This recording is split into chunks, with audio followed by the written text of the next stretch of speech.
Hello, it's me, Tetra. Wow, this is awesome. I'm back. Please don't kick me off, guys. Please don't kick me off. And here, I'm joined with my lovely co-caster, Troy. I'm on your other side, but yeah. I pointed to the wrong side. Good evening, people. Glad to be here. We're gonna see some fun games tonight. Some really exciting stuff. It's gonna be good, and we're getting very fast. Great. So we'll go straight to rosters here. We're going straight to the rosters. Today's game is Cave Dummies versus Mos Eisley Cantina. Two goated teams. Now, Troy, what do we think about these two teams?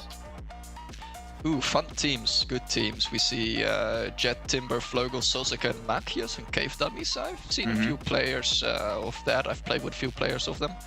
Yeah. Some good members. And our lovely Jet, of course. Lovely Jet. Mos Eisley, Cantina, CBC, Kefter, Cohen, Hyperdrive, DGG, and Jack. I'm actually not too familiar with those players. I have seen them play in the DPL before, but other than that, I can't really remember if they're that good or not. So you need to enlighten me on that, maybe. Well, we have some goats. We have some S-tier players within our midst. Hyperdrive is a S-tier player. Anyone that says otherwise deserves some sort of punishment. I'm not sure if I believe you. He's really good. Hyper is great. We love Hyperdrive. He's great. Jack as well is really good at putting up numbers, putting up some really good numbers sort of early in the games yesterday. Not yesterday, sorry, last week. Put up some really good numbers while I believe playing on a ping pong table. So fun stat there for you. On a ping pong table, all right. Interesting. Yeah. We'll see it tonight. I'll take your word for it. Hyperdrive, DGG, and Jack, those are people to look out for. On Cave Dummies, any particularly good players? I know of Sosek and Jet, they're pretty decent. And Flogel, I don't know if he invented the Flogel barb or if he named himself after Named after the Flogel barb. That is the Flogel. That he is the guy. Quite controversially. Yes, quite controversially though. Was not the person on Team Flogel that Flogeled, but it's named after him and the team that he created, Team Flogel, ages ago. Still riding on that high, isn't he? Still riding on that high. Only thing that keeps him relevant in this game. We'll see if he's got a Flogel. And we've got Jet, as we all know, my good friend Jetford. We've got Timber, who is a great Polish player, really, really good. They're very good at being quite annoying as a player, which I hate. We got Macius, very, very long-time player. Another Polish player, actually. We got the Polish stack going on. Interesting. So, on which servers are we playing? I believe we're going to be playing US East. I assume we're going to be playing US East. I believe it's 5-5, and so out of 5-5, we go to the closest thing. But Macius is well known for being a sniper, as many would say. I would say that Macius is a sniper, Soskik is a sniper, and Tim is a sniper. And so it's, who's going to take up the mob? Because there's only one of them. So it's going to be interesting on what we play role-wise as Cave Dummies. But it's also going to be interesting. We've seen a lot of teams grow over the last couple of weeks. We're at week 4. We're about to hit our break. And Mos Eisley, for instance, last night. Now it was a scrim, but beat Arise 7-5. Now, really? All right. I know. Okay. Crazy numbers. That's scary. That's very scary. Very scary. And so it's figuring out if they can, bring that momentum into this Cave Dummies game.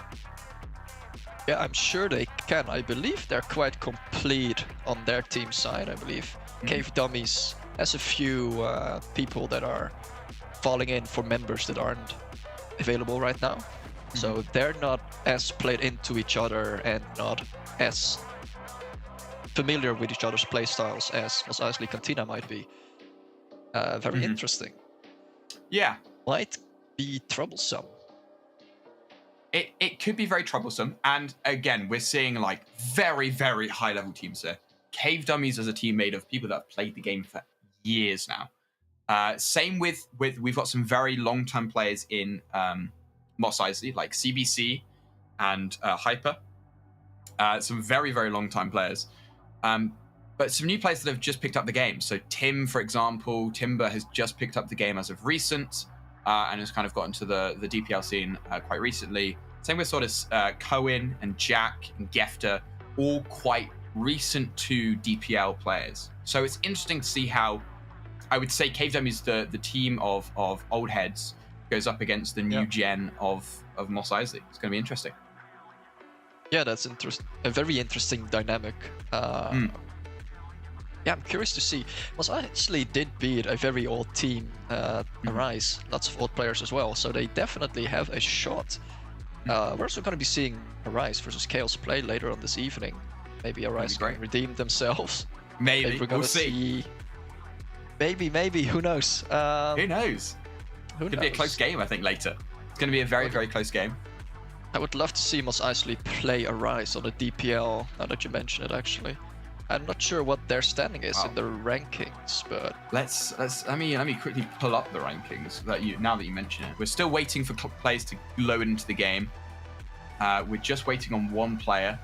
We're waiting on Macius. But as soon as Macius is ready, we shall be getting into the game. But team standing wise, we currently have Khaos in first with 23 points, Arise in second with 21, the third team in third, which is quite fitting, with 17 points. Tempo, Cave Dummies, Mos Eisley, and Q Process are all tied with 16 points. Frogs with 15, Dread with 12, Ratus with 10, Gupenstein and Project MK Ultra both with 9, Benui at 6, and Pink Pony Club with 2. So if Mos Eisley do win these 2 games against Cave Dummies, Khaos and Arise, they because they're playing this week, we might see them not get as many points as Mos Eisley could this week. And so we could see Mos Eisley or Cave Dummies go up to those second and third spots and then be to play. Exactly. Yeah. If Cave Dummies and Mos Eisley win both games, win today, win their BO2, and then tomorrow win their BO2, they can get 8 points. So they go all the way up to even above Khaos. But obviously Khaos have to play games as well, so we'll see what happens after the dust settles. Yeah, last time we saw Khaos versus Arise, Khaos came out of top, but there we go. Beautiful. Some lovely standings. Yeah, really, really interesting standings. Mos Eisley, Cantina, and Cave Dummies. What does RD stand for? Draws. Cave Dummies has higher. Draws. Yes, so we have round difference on the left. We then have wins, losses, draws, and points. And so the only thing separating the 4th to 7th place teams is that round difference, which I think ultimately will come down to determining who goes to the playoffs and who doesn't. Yeah. Scary. It's still up for grabs. Any of those teams could still be first place. It's all up for grabs. But I do think we are now getting into the game. And so these things that are up for grabs, we're about to see this happen. Mos Eisley versus Cave Dummies, we're getting into it. We're getting into this game. Very fun. It's going to be great. We're going to see some great gameplay. Mos Eisley, Cantina, and Cave Dummies. Mos Eisley Cantina is definitely a reference to Star Wars. But Cave Dummies, yes. Well, does that have any reference, Cave Dummies? Or I don't really know. Name? I think they just live in a cave. I think that's their whole thing. That would make sense. Yeah. Jet definitely lives in a cave. Oh, 100%. Ooh, and we're on bank. Game has started. Our first match is on a beautiful bank. Great entrance location, free entry, accounting. It is quite a dangerous accounting push. It looks like they want to blow the red door. I'm not... it does give quick access to servers and the button, but it's also quite a good position to get flanked. That's why they're doing a double push, an entrance, to practically put some pressure on lobby side and clear out teller. That's gonna definitely help them push through accounting without getting, flanked from behind. They're gonna have to clear the entire map with that push, though. It's gonna be a long run to Vault. with enemies all along the way. I think this might be a game that's gonna come down to who kills who first. Oh, 100%. Yeah, those kills are definitely going to be important, specifically in a round like this, where this lobby is so kill-orientated, if they decide to peek it and swing for that. Yeah, some really good flashes are being planned out. We're seeing a smoke and a barb on that accounting door. So we're gonna see a Flogo barb, which is lovely to see. Let's go! Well, sure, Flogo. It's Flogo. I think, is it going to be Flogo or Timber? Either way, we're going to see a barb on the red door. That's going to be fun. We see the auto shotgun coming out already by Jetford and a Molotov tossing in deep to waste some time. Good defense, good push. Let's see what's going to play out. Let's see what goes on. We got CBC entering the building first, it seems. Holding that grenade in hand. It's gonna be a tough push in, definitely on that green. And we see that they're kind of taking control, and CBC is able to take out Flogo. What is Flogo doing there? Jack is already in the building. Jack able to take out one and get out of there. That molly is so deep. Awful molly there from the defenders. Nade goes out, getting rid of that accounting Flogo barb that we talked about. But Jetford has the auto just around the corner of servers here. Is he able to pick up the people missing? He's getting spammed through the door, and he spams back, not getting anyone. Is able to kind of get out, takes down one, runs back into servers while CBC takes out someone in lobby. And it's down to a 2v4. Macius not able to, picks up CBC actually, and Jet peeks, able to get Gefter, and it's down to a 2v1 here. Jetford with the tub, his weapon. He's able to get another. No! Oh my God, Cohen! Wow. No, Cohen Jetford. wasn't looking. Cohen wasn't looking and flicks onto Jet. Oh my God, that's such a crazy play on the very first match already. Jetford doing some crazy auto shotgun shenanigans, flanking constantly, and Cohen just practically 180ing Jetford. I need to see a replay of that. I need to see a first-person replay of Cohen's view. I wish we had replays. Maybe somebody's recording. Maybe someone clip it. Someone clip that. Clip that. Clip that, guys. Beautiful. Clip that. I said I wasn't gonna hype. I wasn't gonna hype farm this cast, but round one, I'm already getting hype. I just can't. That was hype. Process is too hype. That was hype. So hype. Wow, beautiful plays from Jetford. Not to don't forget that he got 3, almost 4. Yeah, that's some really good push. You know. Really well played from Jet there. Yeah, good. Constantly rotating, constantly flanking. Exactly. Ducking and diving, really playing well in that cover. Just really unfortunate that he wasn't able to get that final kill. Yeah. I almost thought he had it. When Cohen wasn't looking, I was, this is over. I thought that was going to be round. I thought Jet had won it. But yeah. Cohen is able to do a 180 on Jet, it seems. That's going to be nasty. They have Clacker now. 2 Clackers left for 2 maps, so they can just drop that outside. Cohen saves the Saber, probably because the auto shotgun was out of ammo. It looked like Jetford switched to a tub at some point. I think that was because he had only brought 1 mag and was out of that ammo. So neither team is going to use the auto shotgun anymore. Office is a good free push. It's one of the fun C-Storm maps with a skylight above Office, which they can just jump through. It does give good access to Arcade and Freezer. Otherwise, you would just blow into Freezer. I don't see why you would go Shed if you could go Office, right? But Arcade is also a good push because it does give Teller, and that's a lot of intel and a lot of maneuverability. Yeah, this Arcade's quite strong because it allows you to get that Teller button. And that then just opens up the map. Just open up the map. You send 2, 3 people Office. There's probably nobody on the defender side going to be in Office. That's very dangerous. So they get Arcade and Office, and that's just going to give them Teller, entrance into Storefront. They can have intel through Teller safely. I think it's a good push. Good barbed wire coming out from defense, but I see a whole lot less planning on the defense side than the offense side. Just 2 barbs. I think they're going for quite a conservative approach to these barbs. You know, we've only got 2 on a map that possibly could use one at Freezer to stop that green push. Yeah, you can definitely hold that Freezer with a good barb. But it looks like it's just gonna be a very simple plan on the defense side. 2 barbs, and that's all the util they're gonna take. Lots of SMGs. Offense does bring their nade with them. That's the second nade. And we're just getting into the round. They're already in office, as you said. They've dropped deep into this office already, getting ready to kick this, and the door charge goes out, gaining that office pressure. You always want that. They're very scared when it comes to that.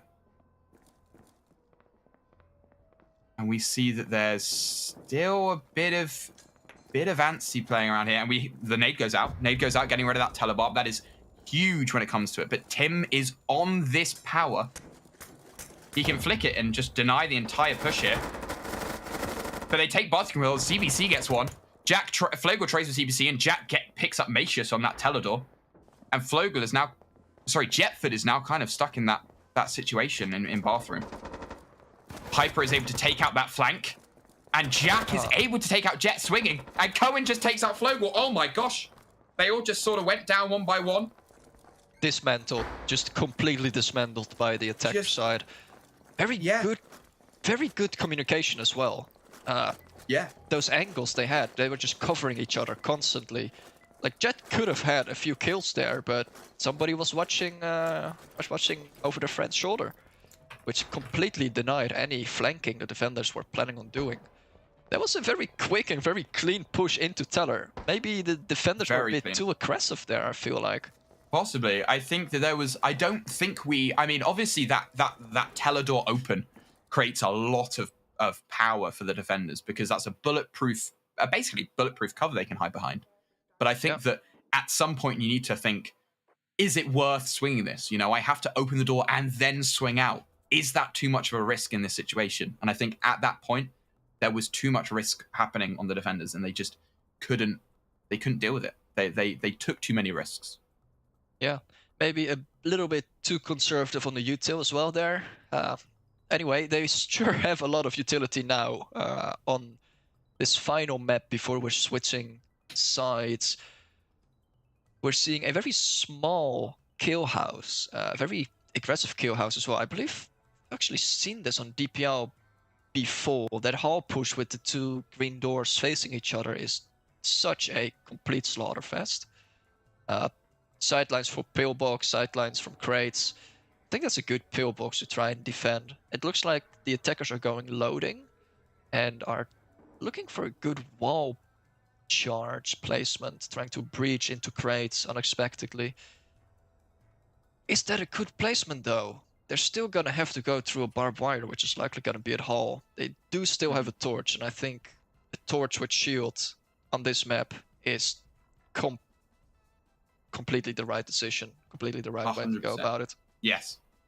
I think a lot of people like to take this construction quite hard, and so we'll go for that. But I think the construction is quite a death trap, to be honest. You've got the pillbox looking onto you. When I do think that upper hall from loading is a much easier... It's a much easier thing to take, because you know where they're going to be. They're just going to be in that pillbox, and you just aim for that and kill them. Yep. Easy as that. Yeah, the pillbox take is definitely going to be a must. I think we see a Malp, Macius, Malping from the pillbox. That's quite brave. Macius is on the Malp. Shot off. Macius. We knew one of the 3, and it was Macius at the end. It was Macius. We see a lot of utility from both teams. It looked like Cave Dummies went all out, but Mos Eisley has even more stuff. That's a lot of flashbangs right there. Wow. We've got a lot of flashbangs, a lot of Molotovs. Flogel has 2 Molotovs on him, and Soskik has 1. They have saved all but 1 Molotov for this final round, and they're already pushing into loading. Let's hope. But this barb is quite deep. It's quite a deep Molotov that they deep barbed wire. They really can't play off, but they have got one closer up, which is always good. The smoke sort of works. It doesn't help out crazy amounts though, and the attacker sort of stuck in this loading, which is not where you want to be stuck. They're pushing into construction, but oh my gosh, Macius! Yes. A lovely kill on Cohen there. That's what the torch comes out. but they've not got a shield up. Someone can peek this and just take out the torch. But Soskik is playing close here. Jetford goes in with the tub, gets the shield. That's so important. Isn't able to get another one, but the shield is down, and now the defense can break them apart. Gefter gets one. Soskik another, and it's down to a 2v4 now. Gefter on 95 HP, Jack on 120. They have 2 flashes between them and a war charge. What can they do with the war charge? Soskik might die to this war charge. Hold on. Soskik, war charge kill. Oh, and Soskik goes down, but that doesn't destroy. They're able to get a kill with that, but now need to take space. Macius with a morp isn't able to get the shot. Getting pushed. Jack gets him. Jack gets another. Gefter gets another. Oh my god, they've done that. Wow. What? Oh my. 4 with the defender's weapons. That's nasty. Oh my god, How have they Dummies done that?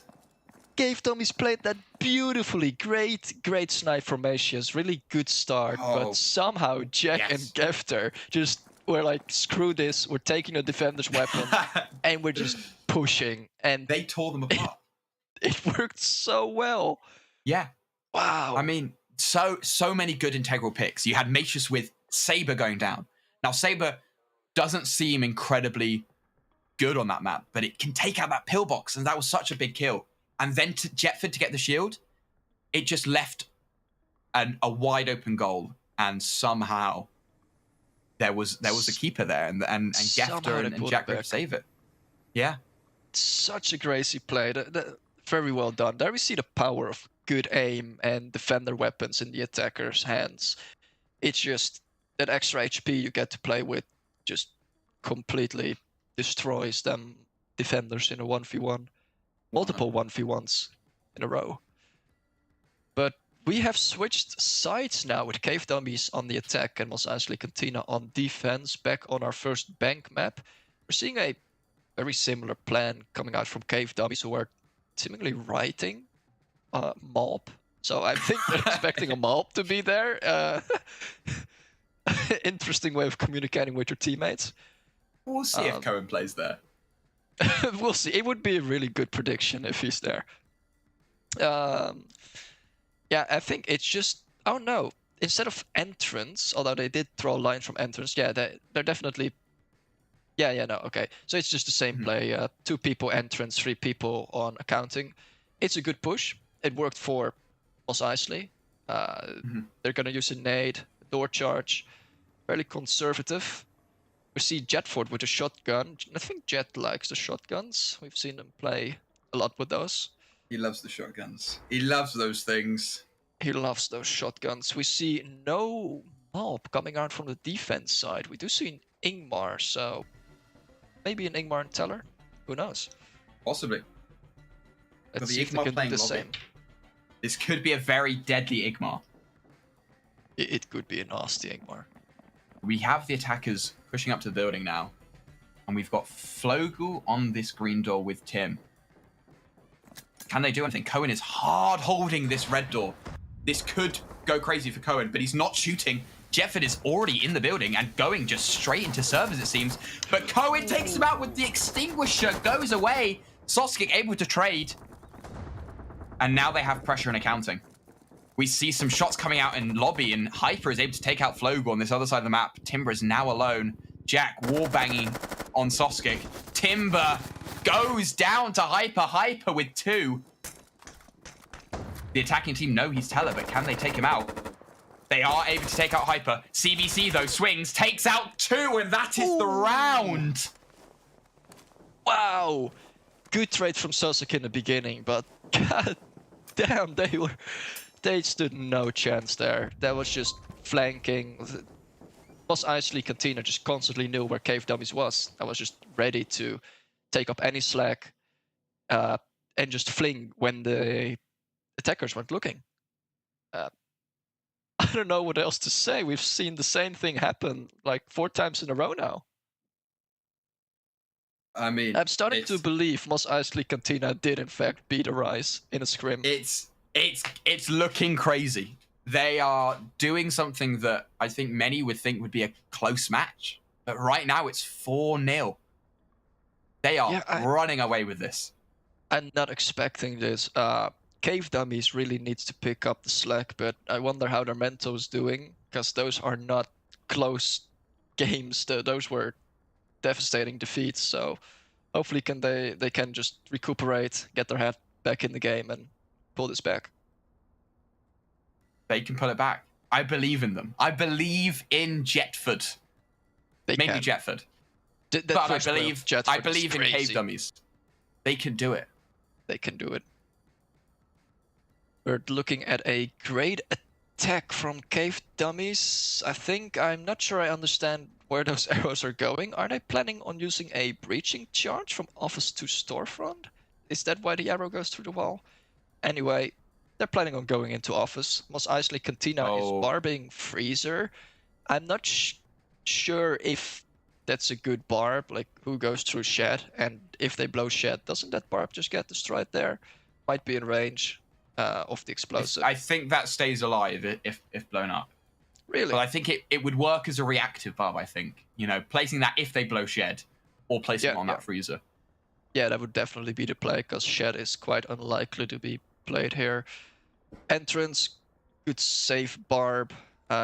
Nothing in Teller. That barb missing in Teller might actually come to cost them dearly. Although I believe there is a barb in Teller. I think it's just... Is there? Oh yeah, I believe so. Might be. Yeah. Just below the drawings. But it's not anyway, yellow. It's not yellow. We probably need to fix that. That is on the list now. But we are getting into this round. Ooh, wall charge. They are doing it. Excited. Yeah, we've got the wall charge through office. Ooh. Only Timber is there though. Yeah, but it seems strange that... Never mind, no. They've gone the complete other direction. We've got the wall charge in storefront. Jet able to tag Cohen. Cohen, I believe it hit Soskik there. But Hyper's able to get Tim that drops in green. That is the green flank gone. There is no pressure at green. Flogel is going to make up for that pressure lost. And trying to get a kill. But we see Cohen peeking with the morp. Is he able to get one? Oh, he sees Jet. Ducks. Whoa, just misses. And CBC is low on an HP. From that Tim fight. Ooh. Oh, and Jet takes out Cohen. Lovely shots there. Flogel on this flank, though. Does Hyper expect it?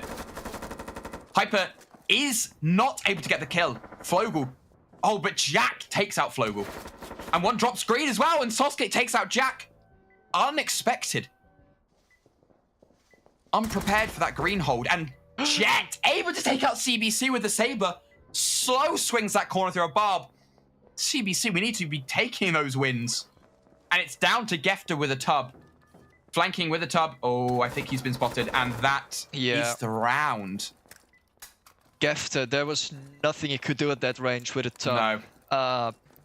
Wow, that was finally, a tough one for Cave Dummies. Beautiful sniping from Jetford, winning that sniping battle against Cohen with the mob.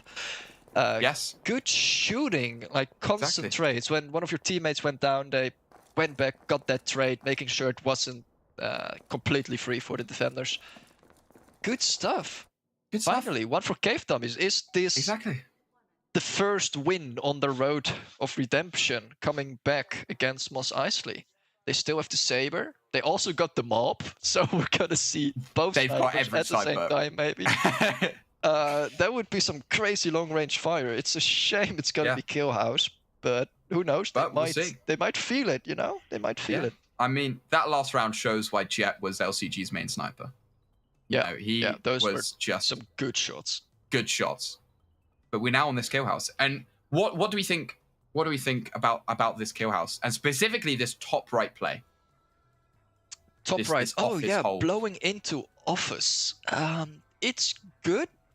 I feel if you can push alongside loading as well, because office on its own just creates a choke point into lockers and whatnot.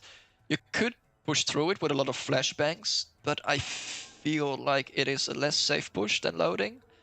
I love to see those two barbs on Hall. Those are two very good barbs. I believe we didn't see the bottom barb on defense last time. 3 barbs here. Good stuff. We see Ollie's even planned out. it looks like it's going to be a split push with one person going office, just one. I think it's Sosik. I think Sosik is going solo into office. Let's see what they can pull off. A little flanking maneuver. That could be quite good. Macius has the charges though, so we'll see. It might be that he's just clicked them by accident.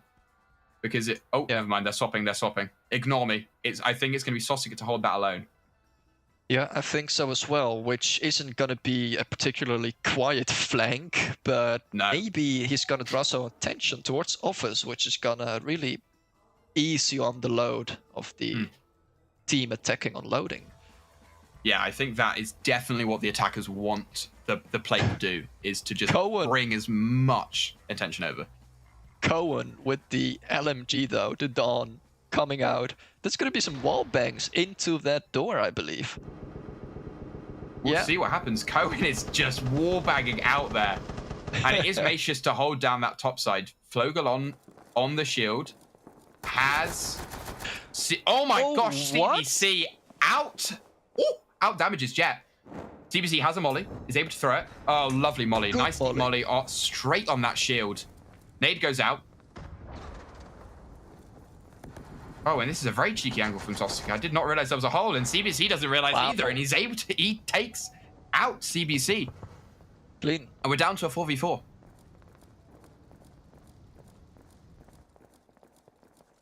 Molly goes away. They have time to push in here. They have 1 minute and 15 left. They've got more than enough time to play with here. Macius still on that flank. Flashbang goes out. Jack not able to get a kill. But they're pushing construction, and I don't think the team knows this. Macius slowly pushing an office on this flank. He's behind a barb. Construction. Cohen able to put some rounds through, but does Macius know that Hyper is in office with him? No, he doesn't. Hyper able to take out Macius. And we're down now to a 3v4 on the defensive side. Cohen, more LMG shots. That Dawn is doing good suppression work. Flogel sneaking under the eyes of Jack. Can he get the kill here? Yes, he does. And nice. It's down to a 3v3. We've got Cohen in office. Gefter and Hyper 10 more seconds in sight. Oh my gosh, Gefter takes out Timber, takes out Soskik. And it's down to Flogel. Flogel on 1v3. And he doesn't get it. Gefter with the 3k. He's good for 3. Beautiful. Wow, crazy plays as well. Jetford being out-sniped by the Ingmar in Pillbox. That was unexpected, to say the least. Jetford didn't get the headshot, instead got a shoulder or neck maybe. Cohen, great suppressive fire from that office area. What's it called? Lockers. From Lockers. Great suppressive fire. Great suppressive fire. Cave Dummies was well underway on coming on top of that game, but they were just a bit too slow and the time ran out, and with 10 seconds on the clock, you don't want to be in a 3v3. That's it's got to be some mistakes made, some erratic plays. Didn't end well for Cave Dummies, sadly. The defenders stalled it long enough. However, we're switching sides again with a new set of 3 maps. First one, Kill Dome. We haven't seen a Kill Dome before. This is a very fun Kill Dome in my opinion. Some really good sniper angles from those jungle bridges. Very interesting observation. Observation can't look out to beach with that big wall in the way. Double barb on that bridge. I have a feeling both of those barbs are able to be taken out with a single nade. So if it's going to get naded, that's a lot of value. If there is no nade, that bridge is going to be a real difficult obstacle for the attackers to push through. Most Eisley taking it easy with, I believe, just 2 or 3 barbs. Obviously taking the mob. I think it's a really good spot for the mob. We also see Jack with the NAC 12, which is not a weapon I would see on this map that quickly. On the attack, Cave Dummies, Jetford is taking his beloved saber again, and we see Sosik, Macius with long-range weaponry.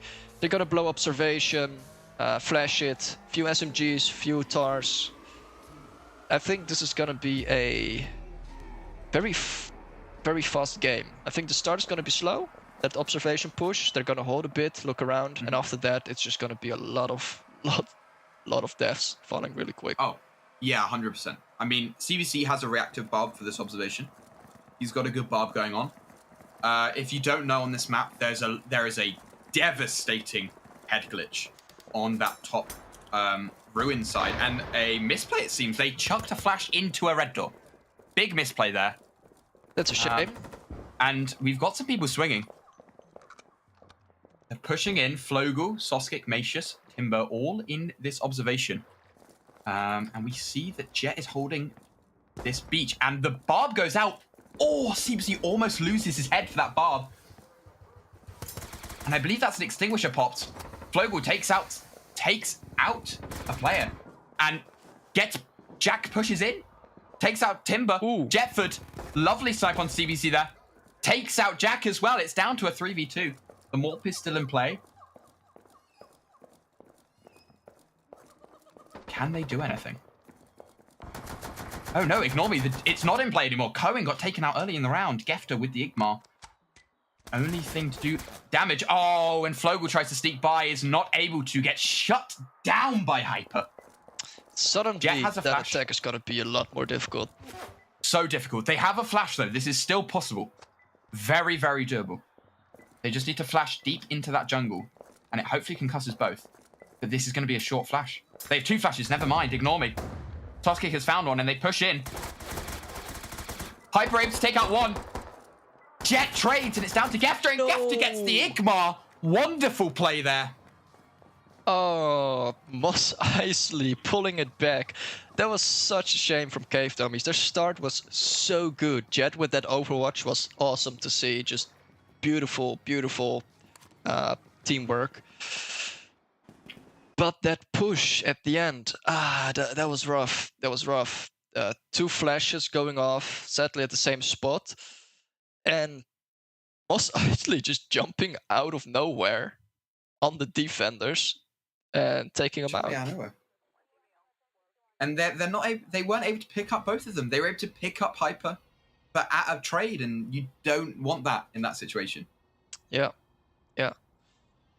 definitely. I think Jetford could have probably also switched off his saber. There were some weaponry up top near observation he could have picked up that might have come in very handy there.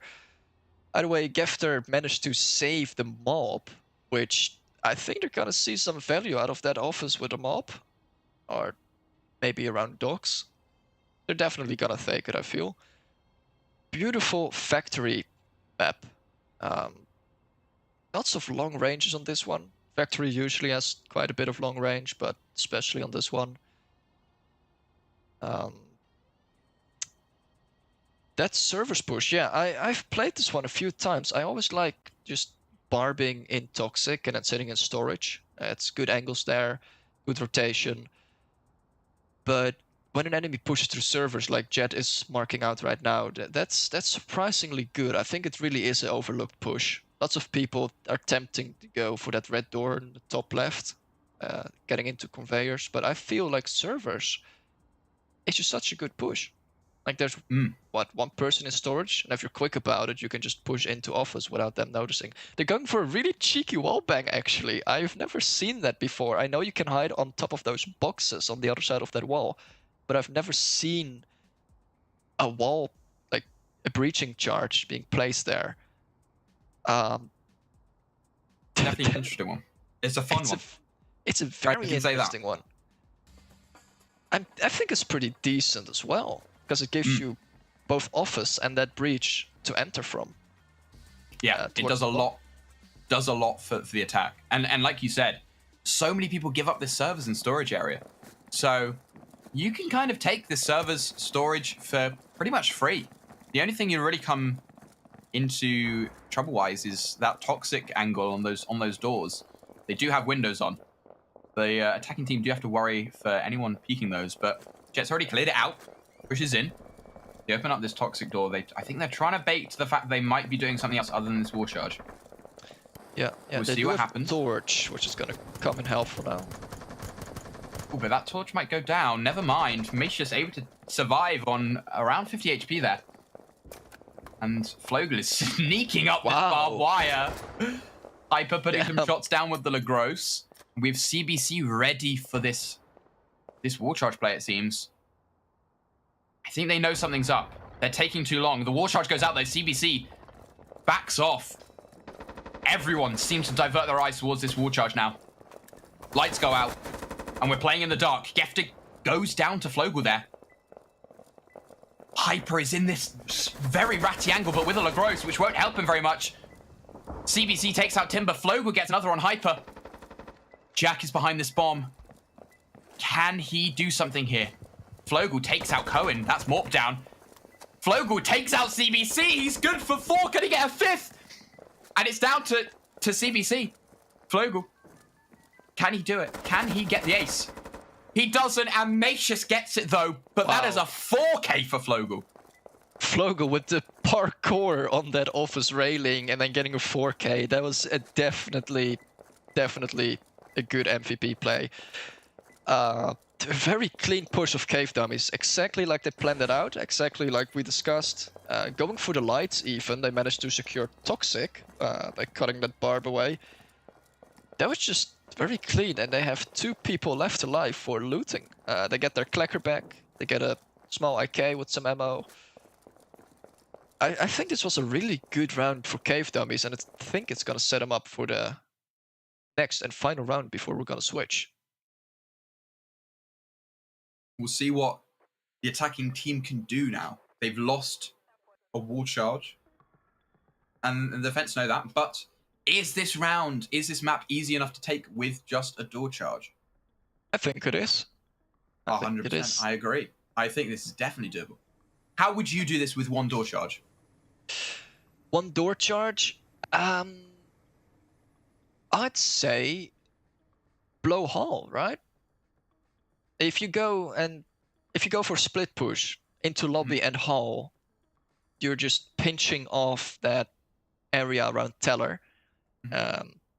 If you're quick about it, you can just flow in, secure Teller, just get for that button. Somebody holds lobby, making sure nobody rotates through manager into lobby. That's very dangerous.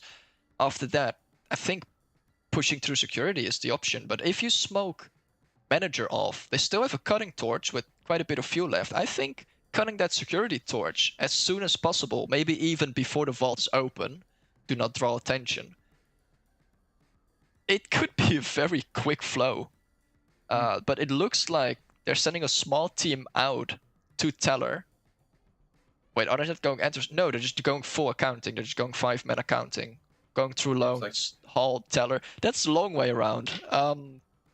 Sure.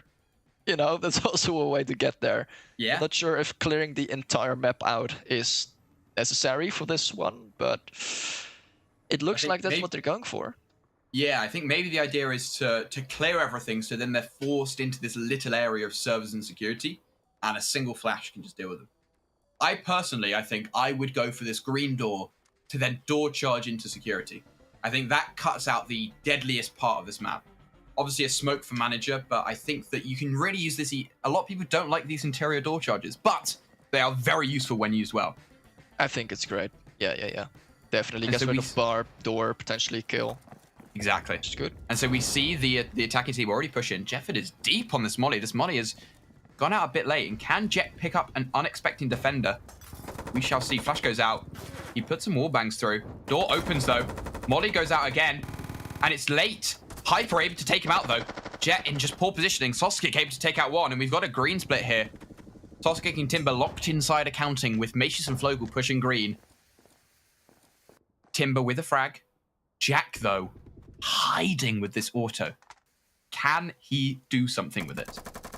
Flogel able to take out CBC. Wonderful play there. Wonderful swing. CBC caught off guard. They now know about the green pressure, but Jack is able to use that auto to effect, and Soskic knows that he's there now. The attacking team is just barreling onto Jack here. Soskic takes out Jack with a lovely warbang with that AP. Cohen and Hyper left in this 2v3 situation though. Soskic down on very low HP. Very winnable. Flogel goes in with a flash into security. Not able to kill Cohen.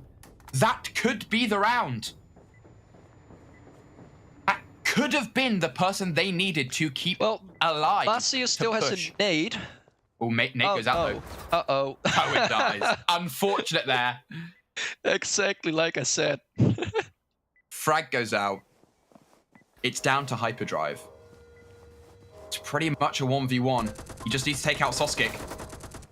He almost whiffs on Macius. Now it's down to Soskik. 1 HP on Soskik. Oh no, that's not a good position to be in. Hyper on your screens right now. Soskik in the bottom left-hand corner. They both peek the same angle at the same time, but the bomb is in the way. They cannot see each other. They're slow walking. Will they spot each other? Hyper sees Soskik, but Soskik goes down. It is a 7-2 win for Mos Eisley Cantina. An unexpected win, I must say. And we go on to game 2. Is it? Yeah. Is it? Who knows? Mos Eisley was good. And is good, definitely. They won, obviously. 100%. Cave Dummies was the more experienced team in playtime, but Mos Eisley just makes up for that with pure skill. I mean, 100%. Very fun trades at the end. That nade, Cohen just looked at that nade coming into security, knowing there was nothing they could do. Oh, that was staring at the nade, waiting for him to die. Like, it's over already. It's done. It was very over there. But we're gonna take a quick break. We should only take a quick 5-minute break. We'll be back in just a few minutes to have game 2 of Cave Dummies versus Mos Eisley. Go pee, go grab drinks, do whatever you need to do. But we'll see you in 5 minutes. Ah!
we're back! Yeah, did I scare you? I bet I did, because it's due process week 4 with Mos Eisley versus Cave Dummies, game 2. And I'm back here with Troy. I'm going to point the right way. Oh. Hey, we got it. Amazing. Hello, we're back again with some great games. We saw Mos Eisley quite decisively beating Cave Dummies, although Cave Dummies did make a bit of a comeback on the second part of the game, the latter half. They just couldn't pull it back. I'm very curious to see what's gonna go on right now. They've got some time. Cave Dummies has some time with their newer-ish players. They are more familiar with each other now. They're more familiar with Mos Eisley, Cantina. Let's see how they adapt and if they can restore their mental game, because I can imagine it was quite, I wouldn't say distressing, but not great for Cave Dummies there. Bit rough. 100%. And it seems we have a sub for game 2. So Gefter, unfortunately, Gefter, the man that probably carried Mos Eisley in that first game, has been subbed out for Booty Frank. So we'll see how many openings Booty Frank can get into in the game. We'll see. It could be that he wins openings. It could be that he tragically loses every single opening. But who knows? They're gonna get into game very soon. I've told them to queue up. So fingers crossed they get in. Queue up. Queue up. And while you're queuing up, remember that there's one thing that we all love. And that is DP. We all love DP here. Queue up, people. Right, if you're viewing and you haven't bought the game yet, get it and queue up. It's 92% off on Steam right now with the Steam Summer Sale for like less than a candy bar, basically. Like 79 cents. 79 cents. It's easy peasy. Just get it. I mean, why wouldn't you? Exactly. Get it. Just get it and queue up. Just queue up. Queue up. And talking about queuing up, they're in game. Oh, look at that fucking transition. We're here. This is the DPL. We're in game, baby. That's and now I look stupid. It's in game. And now I promise they're in game, guys. They're just loading in, and we don't want you to see that because that's the scary bit of the game. So once we're ready, we're going to transition. Oh, look at that. Beautiful. What a timing. And we're back on C-Store. Slightly different map. Yeah, it's this very interesting one with the bomb squished in between the cabinets. So there are kind of two sides of the bomb which you can defuse without actually capturing both sides. I'm not sure how you would usually play this. I think Office is just the best push, right? Why would you go Bathroom? Bathroom is usually a death trap in my experience. But Office gives access to that beautiful teller. Maybe also get Entrance or Freezer, a bit of a split push that way. Freezer isn't horrible either. That's a free door into Arcade with also some great sidelines from Arcade into Storefront. Also has the lights there. I think C-Store is one of the better maps to get night vision on. Just turn off the lights. It gets really pitch black in C-Store.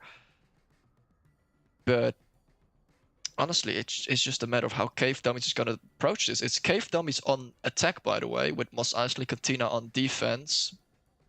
Booty Solo? Is that his in-game name? Damn. Booty Solo is gonna take the auto shotgun instantly in the first map. Booty Frank. Oh, I just realized Mos Eisley Cantina has all the Lego Star Wars profile pictures. This is something literally Soybuzz mentioned last stream. It's the whole thing. Just noticed. The whole thing. Oh, that makes so much more sense now. That's great. Anyway, we're in all of them. They're all lovely people. But we're going into game. We're in the first round, and we have some damage coming out. Maybe just some bullets flying, but this freezer has been blown open, and Flogel, entry for Chads is what he's written on the map. And he pushes in, like the Chad that he is, holding down this green, waiting for anyone to sort of make the first move. Some knack rounds come out. Tags Flogel for just a little bit. And Booty is right around this corner from Tim. Can this torch bait out Booty to swing? Tim's looking the wrong way, though. Booty could swing here with Cohen. Booty swings with Cohen. Soskit gets 2, though. Flogel gets another, and now it's a 2v5, sorry. That is an incredible play from Soskit. Jack swings. Able to take out 1. Able to take out Misha. CBC. Able to take... Jack gets another. Oh. Soskit gets Jack, and it's down to a 1v3, and CBC is not able to do it. Gets taken down. There we go. Cave Dummies with 3 people surviving. Sosik with a 4K, and I think they've recuperated. I think, like we said, they've got their head back in the game, and they're here to win. Not always lost. I think Cave Dummies might be able to just win the second one, win this match we're seeing right here. We have Jetford with the torch and the saber. Sosik Flogel just picking up some good weapons. We still got the Clacker. It's Mos Eisley losing the auto shotgun. Not looking good. It's not looking good for Mos Eisley, which is after that devastating defeat. Cave Dummies definitely deserve this one. Very good plays. I wonder what happened there in that freezer, how those 2 people swinging died that quickly. Sosik just had a lovely angle there on that door. And I don't think they were ready for it. I think they were ready to just swing out, auto to make some impacts and sort of get out as they can. But obviously that didn't work. And that's the power of covering your teammates. Exactly. The power of teamwork. The power of teamwork and friendship. Beautiful. Cave Dummies, and wait. It's this map again? Yeah, exactly. The map picker. That's great. Map picker is great. Well, we see Cave Dummies still have the saber, which is gonna come in handy on this map, I believe. They're tempted to go for, I think, servers, maybe a server toxic push, both sides.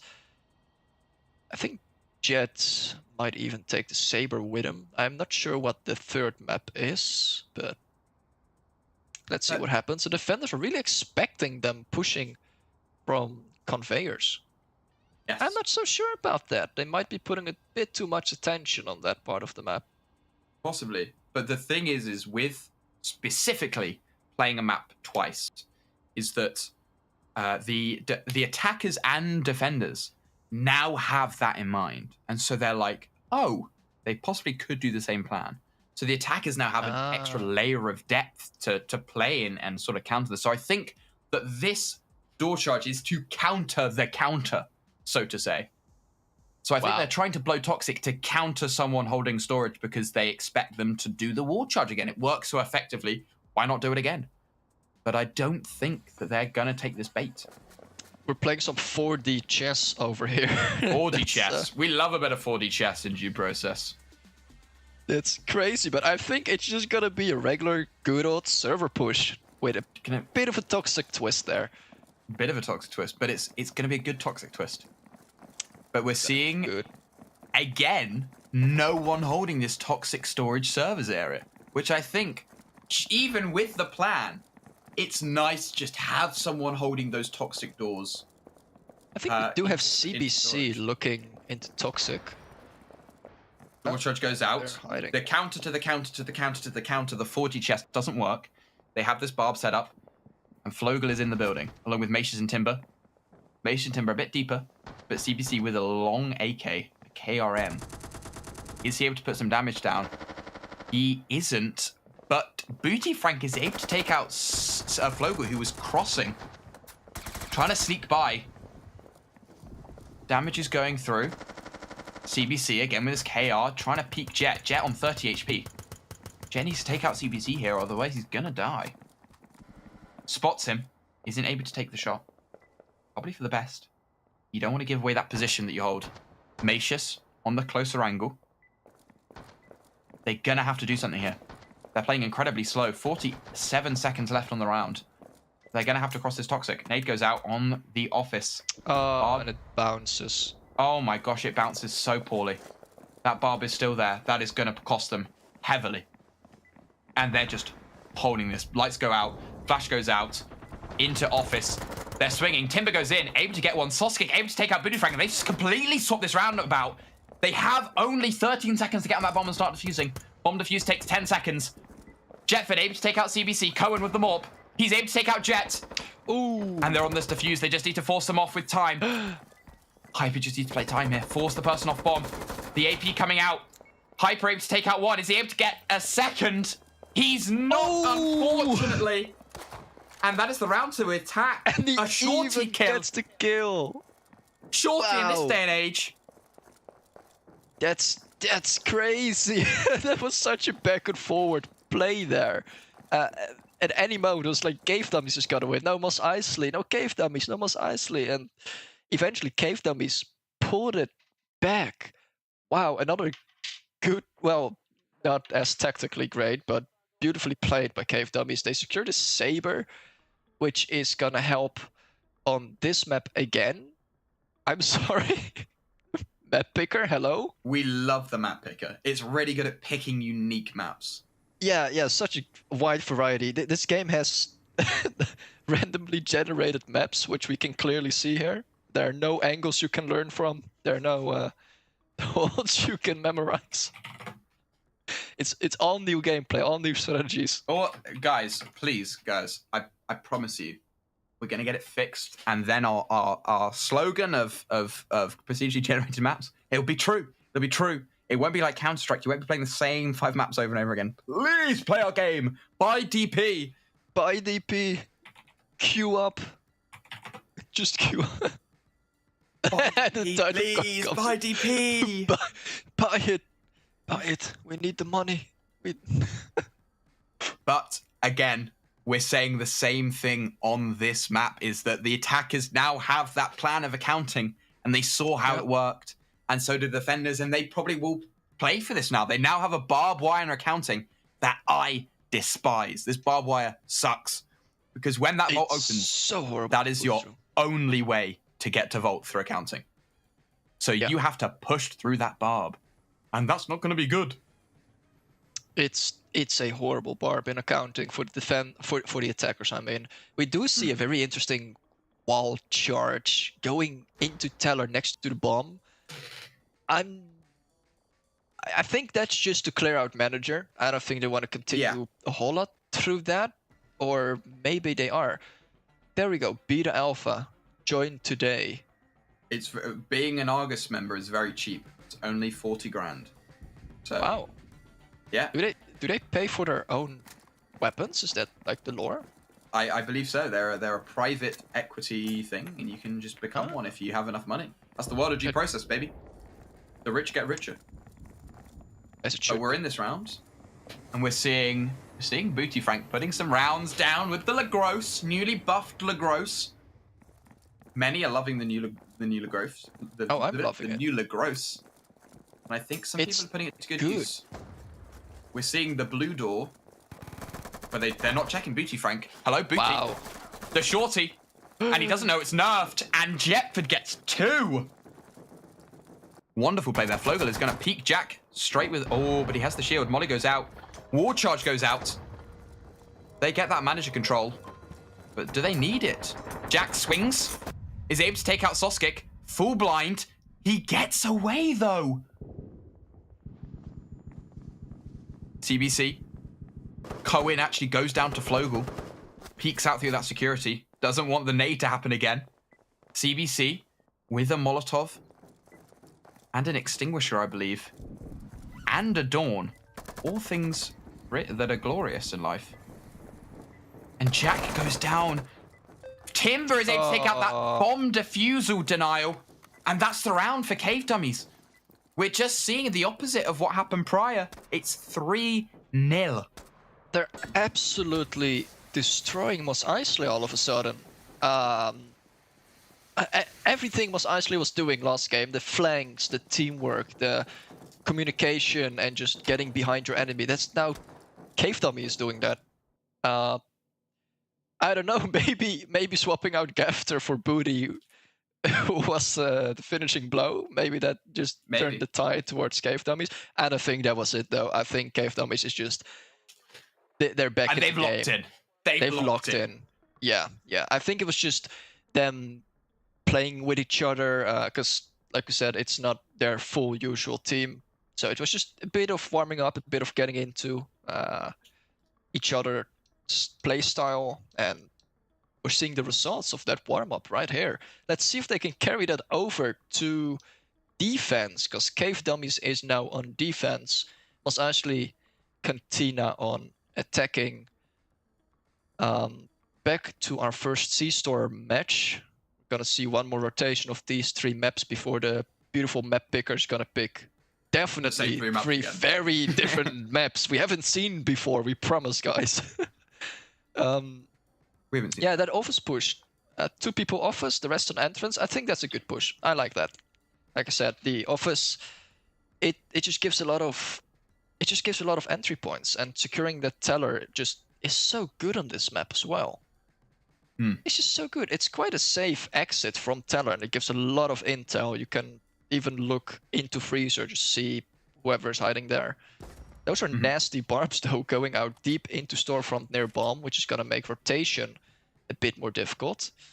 And that entrance blow is just the entrance team is gonna see those barbs and they're gonna struggle with it, but they're also gonna have some great sidelines, some great cover to give to the teller team.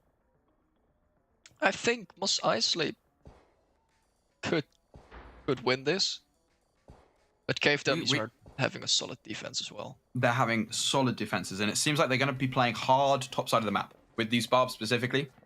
Yeah, take a hard top side defense. But we go into this round. They've got the wall charge ready. Storefront.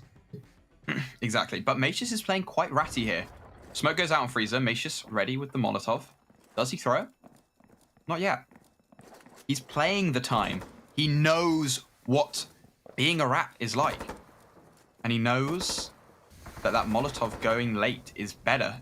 But he isn't able to pick up one. CBC takes him out. Booty Frank and Hyper on this green push.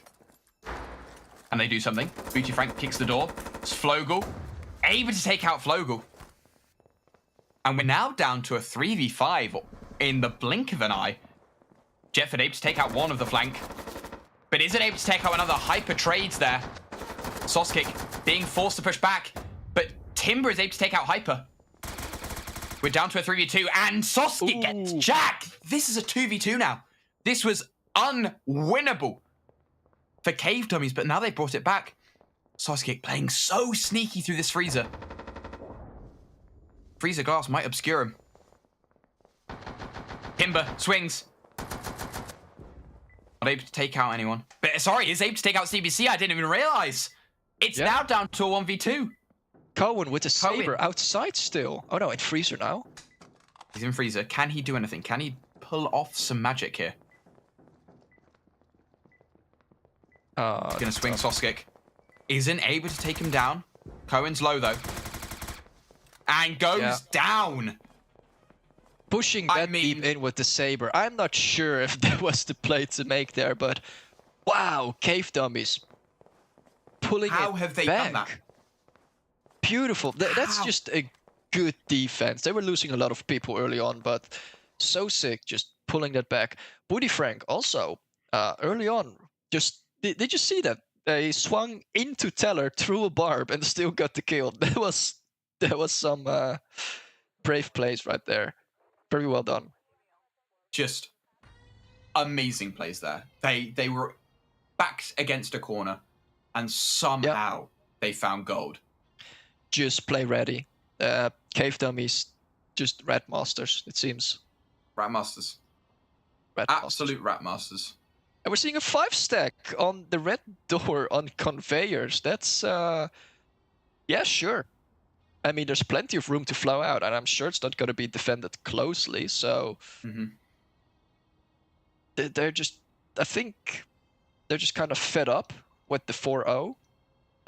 They might make a bit of less well-thought-out plays now, but it is quite economical, definitely. And if you have some pretty decent ranged weapons like the Black Tar, you can contest Cave Dummies. Although Cave Dummies did pick up the saber. And they still have 2 Ingmars left, so that's tough. I'm not sure how much ammo Cohen took inside with that Saber, because it looks like Timber switched to the mob, so I don't think they had a whole lot of ammo for that Saber. Still, that's a lot of long-range damage just ready to be laid down on that red door. I'm not sure. Can you see that red door from office? You can. Wow. It's a very deadly angle. Timber's gonna have a field day then. Let's see if they can get some hits. Timber on this map has field days on a regular basis. Yeah. Yeah. And they're barbing office real good as well. Yeah, this is gonna be, if the defenders played slow, bait out the flashbangs or whatnot, I think this is really defenders-sided, if I'm being honest. Mm-hmm. Definitely doable. Jet here, though, playing in this ratty angle on top of those silos. Smoke goes out. Doesn't deal with Jet, though. Jet with a lovely molly there. Already baiting out 1 flashbang. They only have 1 other flash Mob left. shot goes out. Jet's able to take out Hyper, though. And is he going to run away? Is he going to try and get greedy and get another? He's going to get greedy. Gets another, though. He doesn't get the 3rd, but that is more than enough needed for the round. We've got another person, Soskik, pushing close. Is able to take out Cohen. Oh my gosh, Soskik with a Lagros. Nobody thought it could be done. It's down to a 2v4. Soskik, he's able to take out another. Is he able to get the? Is he able to get the 3rd? CBC. Oh, a lovely jump shot from CBC. 2 flashes. CBC and a dream. Flash goes out, but oh, wow, Timber down. Ooh. What a shot! Said, field day. Beautiful. Beautiful. Wonderful shot. Yeah, it was defender-sided. Those long-range weapons, just the 2 Ingmars and the mob, just setting up on that distance, just not giving any ground coverage everywhere. Great Overwatch. And the attackers, just not enough utility, I feel like. Yeah. 2 flashbangs and 2 smokes? Come on. Exactly. That's the thing. Need more against a team like that. You can't just 100%. get away with that greed. But I think even for that is, you know, you've lost the Saber. I don't think you blow that. You blow somewhere else. You know the mob's going to be in office. Just play the short, play the short strangles. True. You know they have those weapons. It's not something you want to contest with cave dummies. Anyway, Mos Eisley Cantina does have plenty of close-range weaponry. The SMGs are pretty good on this map. Cave dummies, what are they going to be playing? Are they going to keep the long-range weaponries or switch to close? And what's the defense going to be like? It looks like we're seeing 2 nades coming out. Mos Eisley Cantina still has 2 nades left, which they're planning on using 1 for the green entrance and 1 a bit deeper in, probably somewhere in Hall. I like this push. It's simple. It's effective. It is dangerous as well, though. They need some good coverage. They need to watch their angles. There could be people everywhere. There's also going to be a tough fight, because it looks like they're planning on fighting from Hall into loans and then clearing accounting. And they probably need to either clear or just hold manager. It's a long run. Far from guaranteed for Mos Eisley Cantina, but they are finally bringing out their util and Cave Dummies as well. Cave Dummies still has 4 barbs left and a molly and some smoke. That's a lot of barbed wire. It's a lot of barbed wire. It's a lot of barbed wire. Luckily, Mos Eisley has 2 nades, so hopefully they can use it well and not do some weird bounces with it. Well, let's hope. Let's hope and pray. We hope to see a good round here from Cave Dummies. They've got a lot of reactive barbs to play off here. Smoke goes out. Soskik, I think, is about to get ready for a reactive barb. Nade goes out, though. Is he going to be able to make it for reactive? But no, they're already inside. But it's the shield that's in first. Soskik is able to take out Cohen. Macius able to take out CBC. Booty drops the shield, able to take out Macius, though, and trades. But Soskik is there to hold the crossfire. And what a defense. Wow. They know they're forced this green door. So all they have to do is just hold it well, and they are doing that. Jetford, Flogel. Hyper takes out Flogel. Jetford trades. Jet is going to be cheeky here and swing with the shield. Come on. Jack has a flash and knows that Jet's close. Drops the shield. Come on, Jet. Jet. A bit too We're cocky. better than that, Jet. Come on. We got to show that the devs actually can play the game. Let's not be doing that. And we're down to 1v2. The Morp in play. Morp is just going to absolutely tank Jack's HP, but he's on 2 health points. Can he swing the Morp again and kill it? Morp misses, and he's able to take out the Morp. It's down to Soskik and Cohen. Soskik and Jack, sorry, in a 1v1 situation. Soskik in your bottom right, in your bottom left. Jack currently on your screen. And it's going to be close. Soskik is sneaking around accounting. And the blue door is about to be kicked. My favorite call out in the game. I don't know why this door is blue. Jack is being so safe. Just checking everything. Checking every single angle Soskik could be before pressing this button. He has to, otherwise he dies. He's 2 HP. Kick goes out. Soskik can hold this cross. And there is the vault. Vault is open. Soskik is still in accounting and has this vault in play. And they are, again, same angle, but Soskik takes out Jack first. 6-0 going into that first half. What a defense. What a half. And just such dominance from Cave Dummies. Mos Eisley can only tie now. Now, beautiful plays from Jack, but I just can't help but wonder, why not loot for utility? There were flashbangs on the ground. We saw them being thrown at the end by the defense.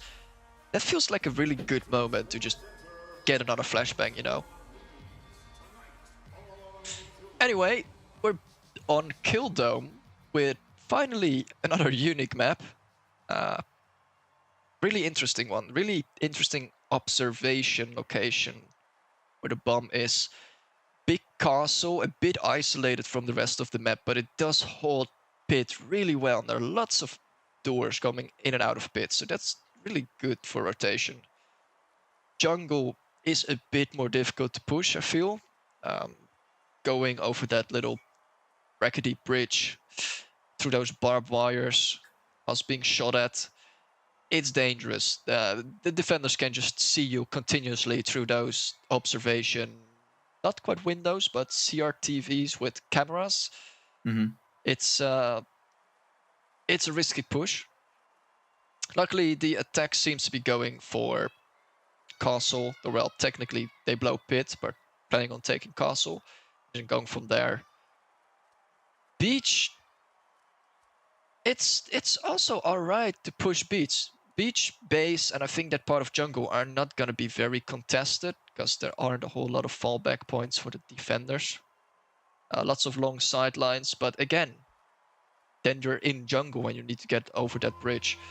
I think beach side bridge is definitely better than the jungle side bridge. Mm. But overall, getting pit, getting castle is going to give him the best shot at securing that bomb. And the defenders know that because they are defending it heavily. Yeah, that topside jungle is definitely one of the best ways into. That pit is so tight. Yeah. And so having this topside is definitely something important.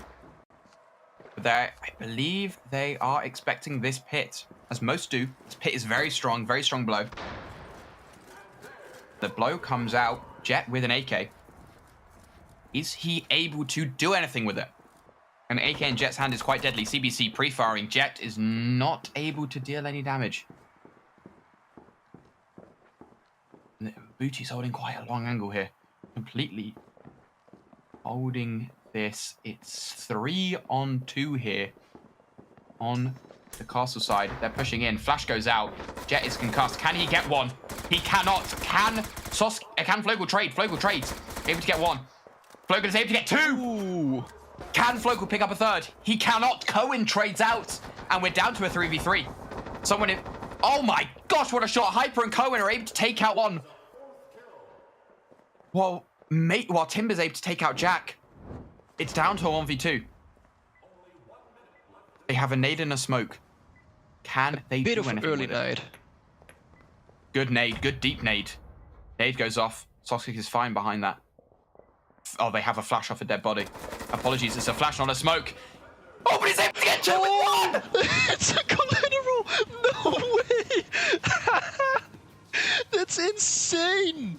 I have never seen that.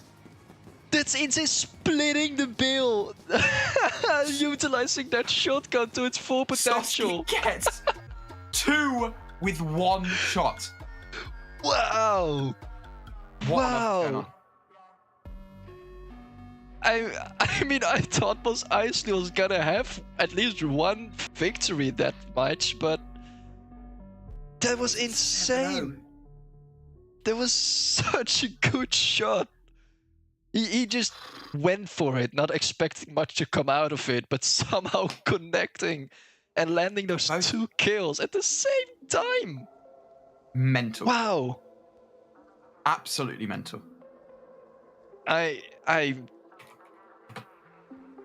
not sure. I'm not sure what I'm supposed to say. I mean, how in the what? I'm just. We're gonna see that on YouTube for sure. That's a YouTube short. That's a YouTube short, guys. That's coming on YouTube. That's such a good push from the attackers, though. Wonderful. Early on, wonderful push, and somehow he just grabs the top and denies all of it. Very risky play, but it worked out so well. Beautiful win. Gave Dummies 7-0.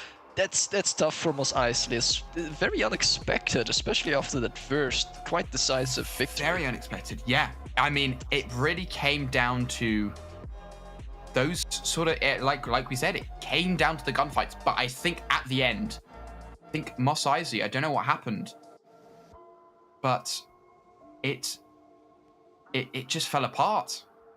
Everything fell apart. We had great strats being played. We had great picks, but nothing hitting.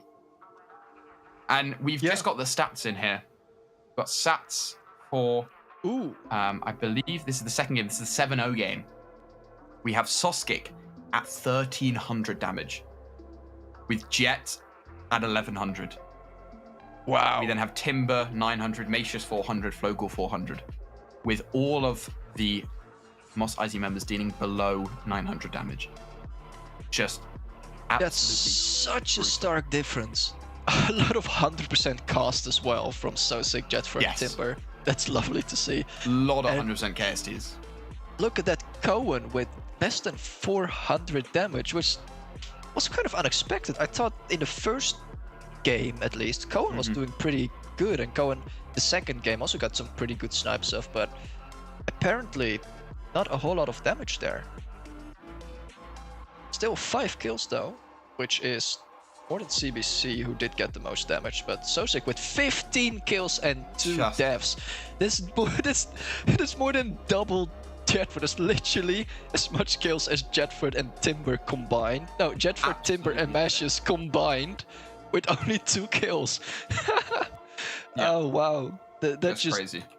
That just goes to show. Yeah, Sosik was definitely a player I was keeping my eye out for. Yeah, I mean, both teams played incredibly well, and that will be 2 points to both teams, because both teams won a game, so they both get it. They both get 2 points for winning that. But it is 1-1 game-wise. Absolutely, just a decisive second game. I don't know. Yeah, just absolutely crazy. I was almost worried Cave Dummies just gave up the mental, but I was really glad they just locked in, pulled it back, because it was doable, and they showed it. Never give up. You even when you lose, you can just come back. Never give up. Exactly. Well, about never giving up. Don't give up on us, please. We'll be here back in 20 minutes to watch, probably, again, the best series you are going to watch on this stream. It is going to be Arise versus Khaos. The stream of all streams. We had Mos Eisley Cave Dummies and now Arise Khaos. It's going to be great. So, catch us back here in 20 minutes for Arise versus Khaos. We'll see you soon.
again, everyone. We're back. We're back. We're back. Are we back? Possibly. Who knows? I'm back. Is Troy back? We'll find out with. Troy is back. Wow, Troy's back. I didn't realize that. I didn't know that. I'm just trolling, guys. Anyway, we're back with game 2 of Moss. Sorry, not game 2. We're here for game 2, but we're here with Arise versus Khaos, a showdown of the ages. It's going to be great. It's going to be really good, and I'm going to watch it from my Minecraft cave, it looks like, because holy, my camera quality sucks right now. And that's my internet. Anyway, moving on. Cutting out a bit here and there as well. I think your internet is sadly dying a bit. Hopefully that's going to get better as the match goes on. But Arise versus Khaos, the rematch we've all been waiting for. Wow. Great. Look at those teams. The rosters. The stacked rosters, may I add. We have on Arise, we have Brody, we have Lacking, we have Noon, we have Chi, and we have Zigolo. A glorious 5-stack. The main Arise 5-stack, and it's going to be crazy to see what they can do. We then have on Khaos, we have Ghetto, we have Roach, we have Photon, we have Toxic, and we have Coop. Now, these players are very good. They're very, very good. They're going to be great, and it's going to be a masterpiece of a game. I mean, who do you think is going to come out on top? Last time it was Khaos, but honestly, the teams are a bit different than that last game we saw, Arise versus Khaos. I think this time, I'm favoring towards Arise. I just can't see a single flaw in their lineup. Okay. It's I like that. I like that. Yeah, but honestly, Khaos could also pull it back. These are two very good teams, very closely matched to each other, so I don't know. That's true. What do you think? What do you think? Well, I think Arise, the main problem with Arise is they get in their heads. This is a team that thrives on team play and thrives on playing the game how it's meant to be played. The problem is, it's the last games they played. There's been no communication. There's been nothing. Really? So it's a bit of a, can they improve these comms and get ready for this game, or are they going to stumble and fall into that trap again of, you know, what the fuck is going on? Yeah, definitely. I think Khaos as well can fall victim to that. I think it's honestly just gonna be the first team that's gonna succumb to that mental that's just gonna fall behind, gonna get abused, and that's just a spiral, you know, a downward spiral with 1 game losing, 2 games losing, and then your mental is just so bad you don't want to go on with it, which we saw in the first match earlier this evening. Cave, or well, for me evening, I don't know what time it is over there, but Cave Dummies with that great comeback, that's the kind of mental you need to have, just being able to say, alright, we're losing, but let's just quit losing, you know. We can win, we just need to continue playing good. If either teams can just keep that positive mental attitude up, I think they're gonna come out on top. It's gonna be one of those games, 100%. It's gonna be a game that will be tough for both teams to win, but I think at the end of the day, we just need to figure out if they can do it, because it's gonna be tough, but it's definitely doable for both teams. We've seen Arise dominate in preseason. We've seen Khaos dominate Arise in the last game they played. It's just whether or not it'll end like this again. You know, it's been these games and how this all played. We just need a good game, please. We'd like to see a 6-6. That would be a 7-5. Amazing, just awesome. One of the two. Let's hope for some close games. Yeah, Arise. I think Arise is slightly up skill-wise, in my opinion, from what I've seen. But they're slightly down on the mental, like the positive mental attitude. So let's hope they can keep their act together and just dominate Khaos this one. It would make good. Yeah. You can't just let Khaos get 2-0 on you. That doesn't look good in the books. Doesn't look good in the books, especially when you are the team to beat Khaos. Yeah, the fabled Arise come to slay Fabled Khaos. Arise. Such a high name. There needs to be. You need to be able to back it up. But it's gonna be good. And I mean, going into this, we know that Arise are the dominant team, and we have, specifically with the rosters, we have such people as Noon, who is their resident Morper, and Zigolo, who's usually the person that picks up the Saber. So you got 2 people there on snipers that can put out damage if needed, whereas Toxic is probably the main sniper on Khaos. And so I think if given the chance, the teammates of Khaos wouldn't really want to pick up that Morp to be able to deal that high damage. But again, we're gonna see what happens. We're gonna see Lacking with KRM, and she's gonna deal like a bajillion damage. Who really knows? It's gonna be great, and we're ready to see it. And we're just waiting for them to load in. We're just popped up that photon. It's now starting up due process. Wait on them to load in. We'll see what happens. It's gonna be soon. I promise, guys. I promise. Yeah, and in the meantime, the game we're watching today is Due Process on the Due Process It is Due League. Process. It's on Steam Summer Sale right now, which means you can get it for less than a cup of coffee, like 79 cents. It's 92% off. I don't see any reason not to just buy it. It's 70 cents. Just buy it. Now is the time as any. Join the Discord. Maybe make your own team and join the DPL League next season. It's well, not even next season. We have next week a 2v2 tournament. The 2v2s, right? Ooh, that's gonna be exciting. There's some really good 2v2 teams we haven't seen, or players that played 2v2 we are seeing this DPL season. So I'm very excited. I think Xavier is gonna have a field day with that tournament. It's gonna be good. We're gonna see some good teams. We currently got 38 duos signed up. 38 so there's a lot of teams signed up. 38. We got a lot of people signed up. So if you want to play Due Process and you want to make your money's worth, head over to Steam right now. Buy the game, 79 cents. Buy it for a friend, another 79 cents. Not that much. Really not that much. It's like less than $2. That's maths. Yeah. We had a guy and then join the 2v2 tournament. Yeah, join the tournament. We actually had a guy earlier in the Discord who joined and said, I saw the Steam Summer Sale, so I bought the game for myself and 6 of my friends. Exactly. which we just love to see. People love the game. People love to buy the game. It's such a good game.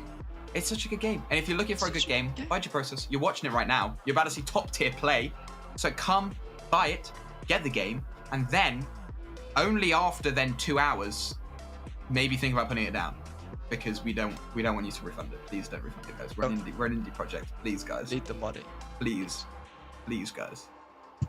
But fingers crossed we get into the game very soon. We're just still waiting on Khaos to group up. Yeah, like There's I said, 3 online right now. I just saw Photon from my Steam pop-up. Just saw Photon booting up the game, which is a bit late on his part. They're getting on soon. They're all on the game. I see all 5 on the game.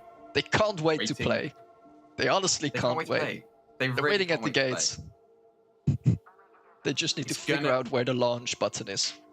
They just got to figure it out. And, maybe it takes a bit of time, but they'll find it out at some point. Just to point out mildly terrified in chat, yes, my bitrate sucks. Deal with it! It's the Tetra bitrate, baby! It's the Tetra bitrate. Let's see. They got to be in game now, right? Alright, they're in a 5 stack now. We're going to be queuing up. We're getting game in like 5 seconds, guys. I promise. So, aren't you going to do some camera work this match? I am. That's why my bitrate sucks, because I am doing map view. Always. So guys, when you do map view, your bitrate instantly just tanks. The game is like, nah, we ain't gonna do it. If you want to see my face in high resolution, many do, then you can come and help out in the Due Process server. shoot me a little DM. Shoot me a little DM, and you can come and help out with the stream. Do some obs stuff. Help out the stream because we're a league built on community, and so we'd really like some people to help out. So if you can, head over to the Discord, the DPL Discord, or even the Due Process Discord, which is discord.gg/due process. Pop yourself in there and just, shoot me a little DM. Shoot me a little DM. And then, we can sort some things out, We can figure some stuff out. Bit of casting. Who knows? Bit of casting, bit of obs. We'd love some casters. We'd love some obs work. But we're just still waiting for these guys to get in game. Khaos, come on, what are we doing, Khaos. people? And get in game, please. Did they get a scream beforehand, or is this like they're in waking up? Guys, they're in. Oh, they're here. They're in. Oh, amazing. They're in. Thank God. They're in, guys. They're in. They're so in. They're so in right now. Just waiting for them to load in as well. The loading screen isn't always particularly family friendly, so. Good. It's a shame. We should maybe show the loading screen more. It would be funny. Right, this is one for Jesse. Shenanigans. Jesse, Khaos are on the right, Arise are on the left. Mikey Tech, baby. You guys won't understand that, but that's a reference. That's a fun reference. It's a fun reference that Jesse will get because just for him. We love our prods. Shout out to all the production people. Shout out to Ben and Jesse who are carrying the fucking streams. But anyway, we're getting to the game, and I haven't got chat disabled, so please don't talk to me, Jesse, just yet. And we're getting a game, and we're on this lovely factory. I think many people see this factory, and the thing about this factory as well is that we are completely.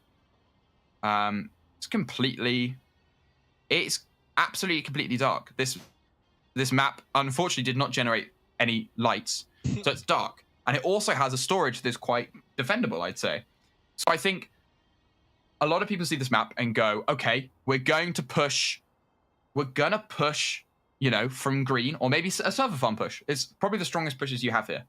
And so we have things like this green barb here, very, very strong barb, because there is a very cheeky, tight angle along that bottom side of the generator that a morp can play and completely shut down a green play. And so we see all of these angles coming out and these good barbed wires. We have a lovely barbed wire on top right as a flogel, which we might see usage. It does seem like we're going for possibly a green push here from Arise. It's still sort of up in the air. There's not much set down. It seems like maybe, unfortunately, Zigalo has removed that wall charge, but it seems like a green push with a smoke to help to aid that. They're just going to try and get these kills, it seems.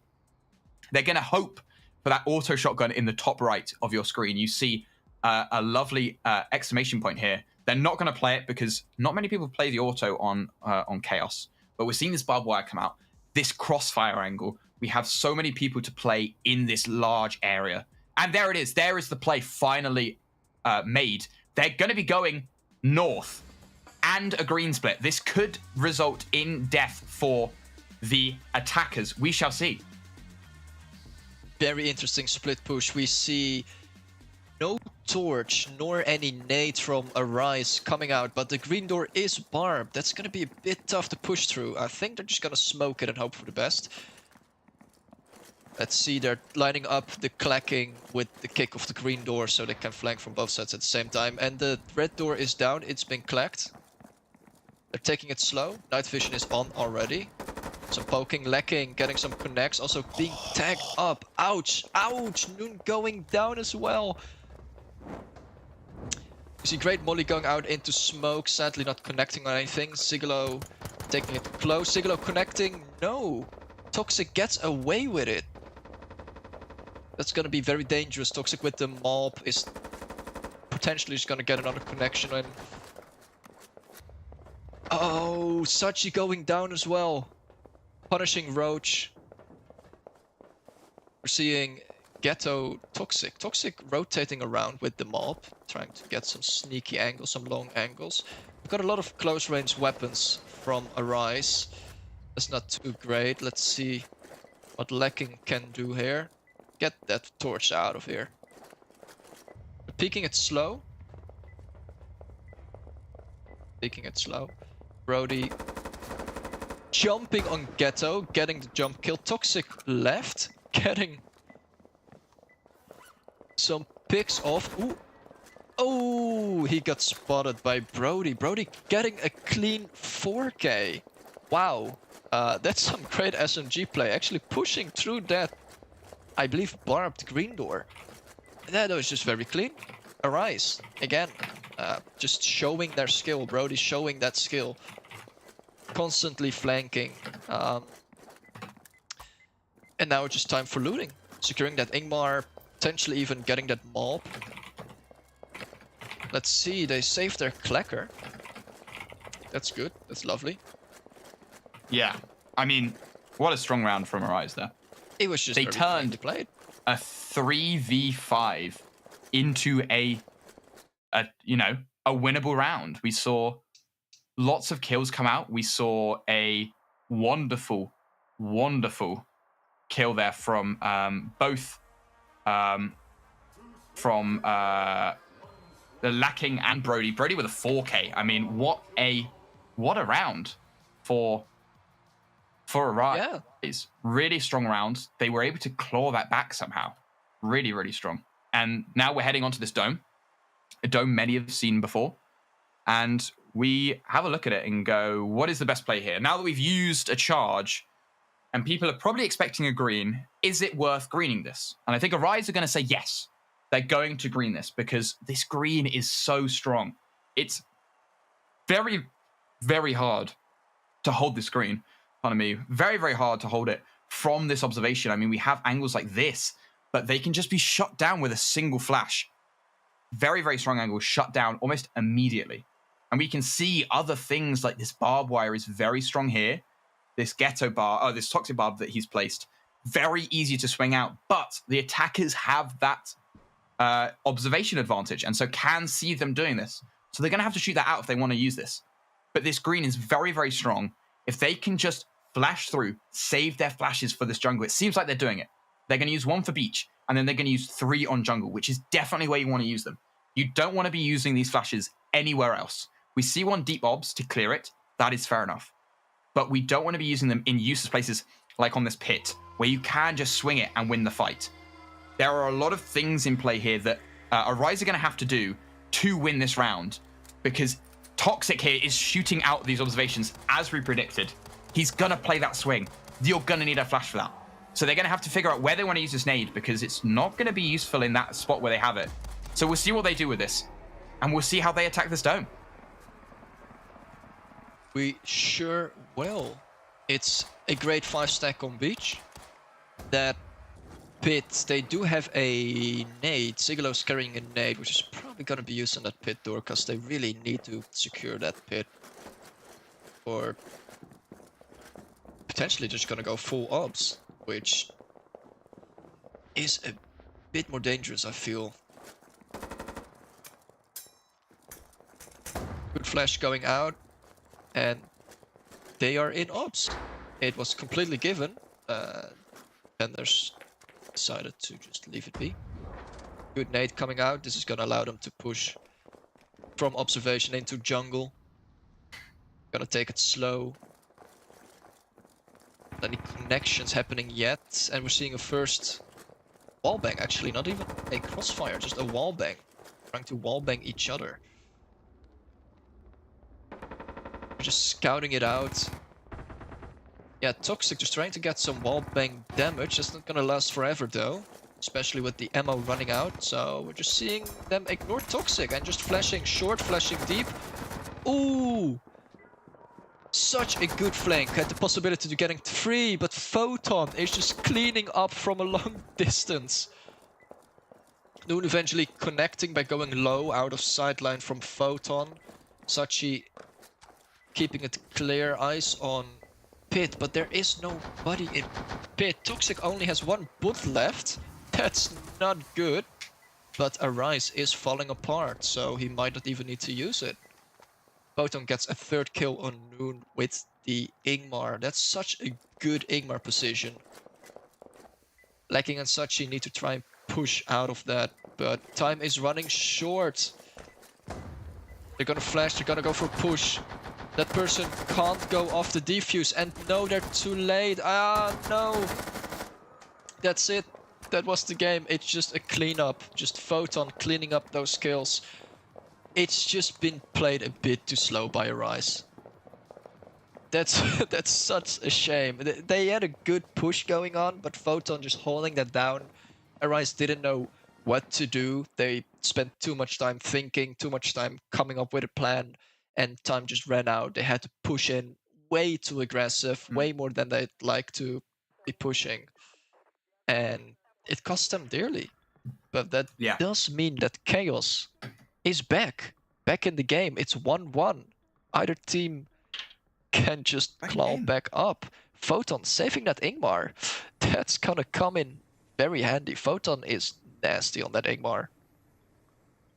And I mean, specifically with that last round, if you just quickly go back to it before talking about this bank, is Lacking just needed to rotate there. I think that was the main issue. We had so many people spread out, and Lacking was on this flank, but could have rotated there. Yeah, I think there was just a bit of miscommunication there on that flank. But anyway, we're moving on to a new round, new bank, and we've got a 4-1 split coming out on what seems to be a wall charge play into lobby, into accounting, sorry, with a Loans late blow.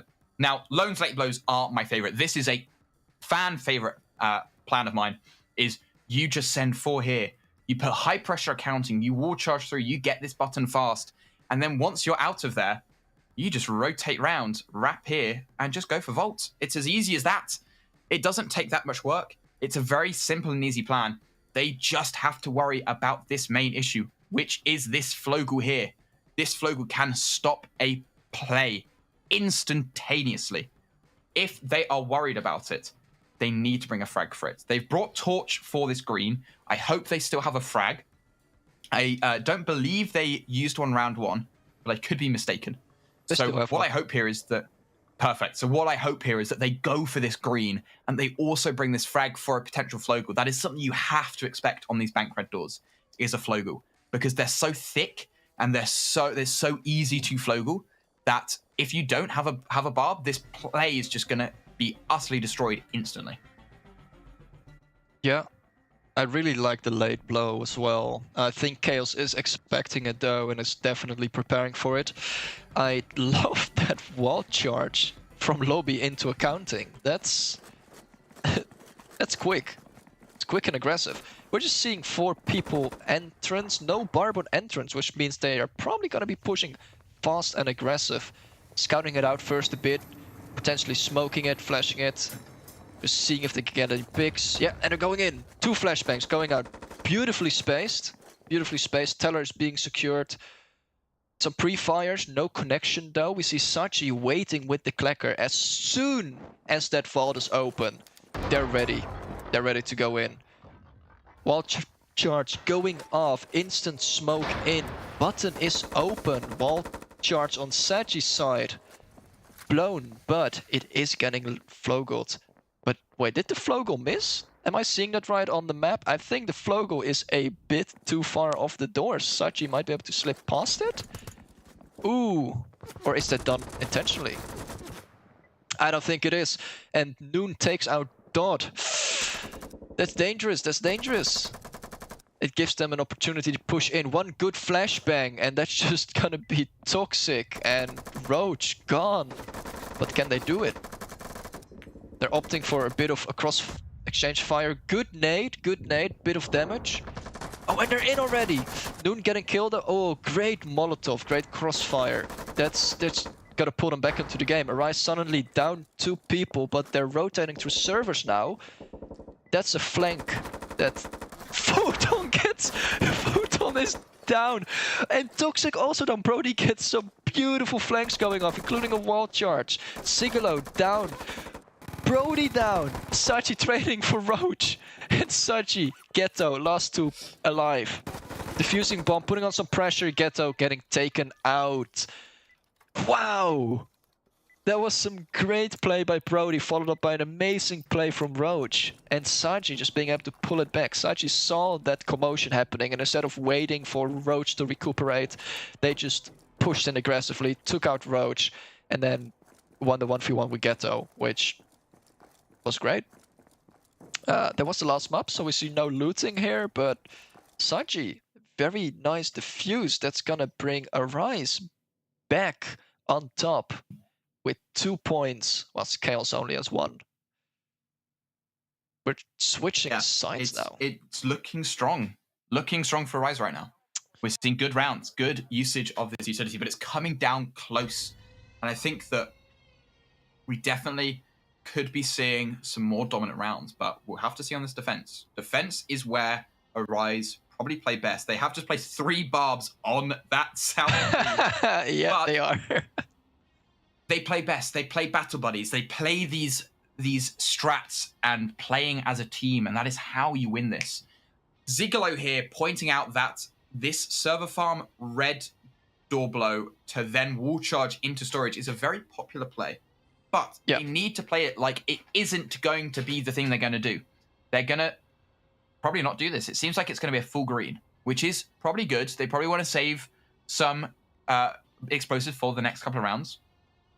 But we see a lot of positioning. We see one playing an office, one playing toxic, playing off this barbed wire at top, one playing off that same barbed wire but playing a rat angle on it, one playing this middle section and holding down that middle area, to then have the final play again on that middle sector and green. You see that all of this is why Arise are the best planners in the game. They play like every single team member is one. They play as one. We see all 5 members of the team are pretty much in almost the same room, but they are playing off these same angles so that if one of them dies, there is another to pick up that trade. This angle here onto this toxic is so cheeky and sneaky that I don't think they'll expect it. We're going to see Noob probably play on this generator, play long, but we shall see. We've got the green barb down, and I think, there's 2 barbs on this map. We've got the toxic and the green. We'll see how they play it. And if they stick to these numbers and spots, it seems like, though, they're not at all. They're ditching this plan. I do not know what's going on with people listening, but this could go all wrong for Arise here. We'll find out. I love the planning Arise has done. Noon with the mob is going to be very dangerous. Photon with the saber, that's going to be some great combat. We do see Dot taking out the nade, which is something Arise didn't do in the first map, so they're already going to be 1 nade down. But this is just going to be an exchange of long-range tags until either a defender or attacker falls, at which point they're probably going to be flooding in. We're seeing Photon taking it slow, Noon repositioning that flare. We see an exchange of flashbangs. And they're flashed in, pre-firing with the SMG, and that's gonna be Arise is inside, taking control of the right half of generator. Can they push past that big generator block, actually controlling towards the bomb? So many fire exchange. Oh, and we see the first kill. Ghetto is down. Noon sniping Ghetto beautifully. Noon's position now definitely has been revealed. See if Photon can hunt him down. And we see Photon taking out Lacking with a few good placed saber shots. Ooh, that's a really nice close range play. Zigalo is down, Dots. And ooh, Noon misses the shot just about. That's such a shame. Saji low, preemptively mollying that, but going down to the flank. Toxic also going down. Good try by Roach. Good try.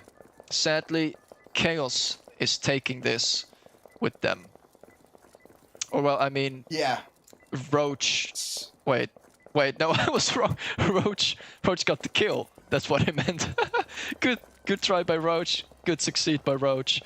It's gonna be 1 for Khaos, which brings it back to 2-2 with Khaos having 3 people left standing. That's a lot of utility to take with them into the next round. Let's see if Roach can actually find some good weapons. I think not. Wow. I mean, such a round that really could have gone Arise's way. But again, we're seeing them play off strategy, which is what is not winning them rounds. They need to stick to these strategies they're playing.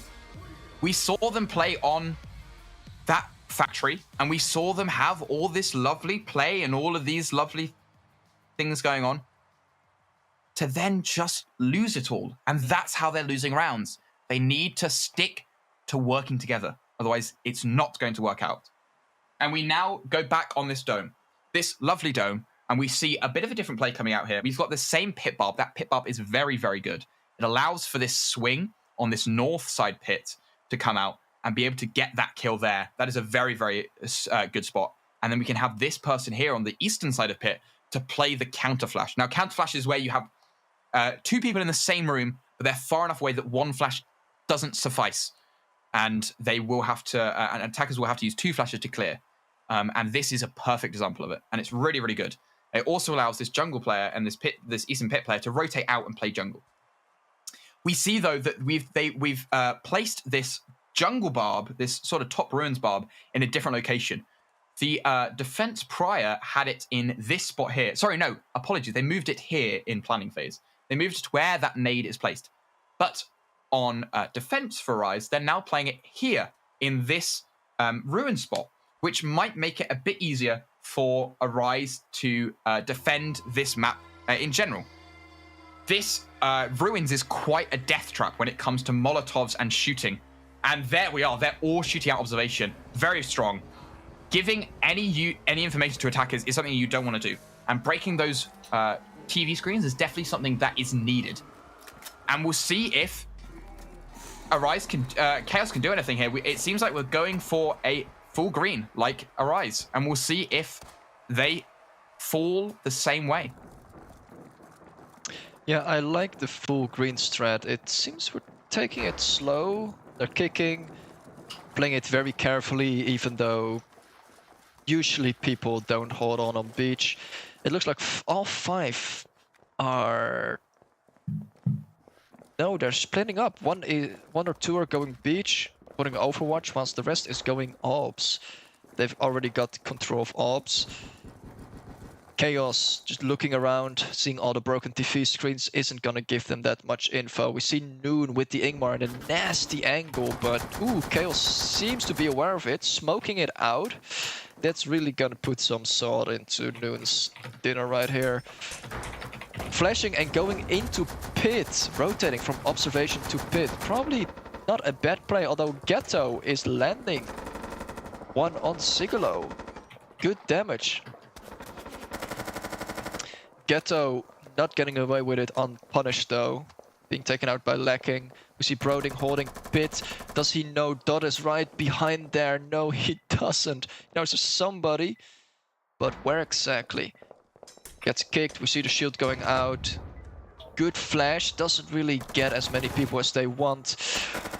Toxic with that close range. Wow, very effective. And we see Sachi getting 2 kills on Toxic and Photon. Some great trades there. Good try, but Khaos had some beautiful rotations through observation. I think that was the perfect play to make there. If they hold down jungle real hard, you just rotate. You're like, alright, sure, you can hold that bridge all you want. I'm just gonna go past it. I mean, again, another very definitive round for Khaos. They were able to take so much space, and they had this pit control. This is the problem, is that we had this setup, and Zig there is just set up to die if there's no one to help him out. He needs to either rotate or have someone there to help him. But Khaos really using that shield to their effect. It's their thing now. I think we have to slap their name on shield. Shield really is a Khaos strat now.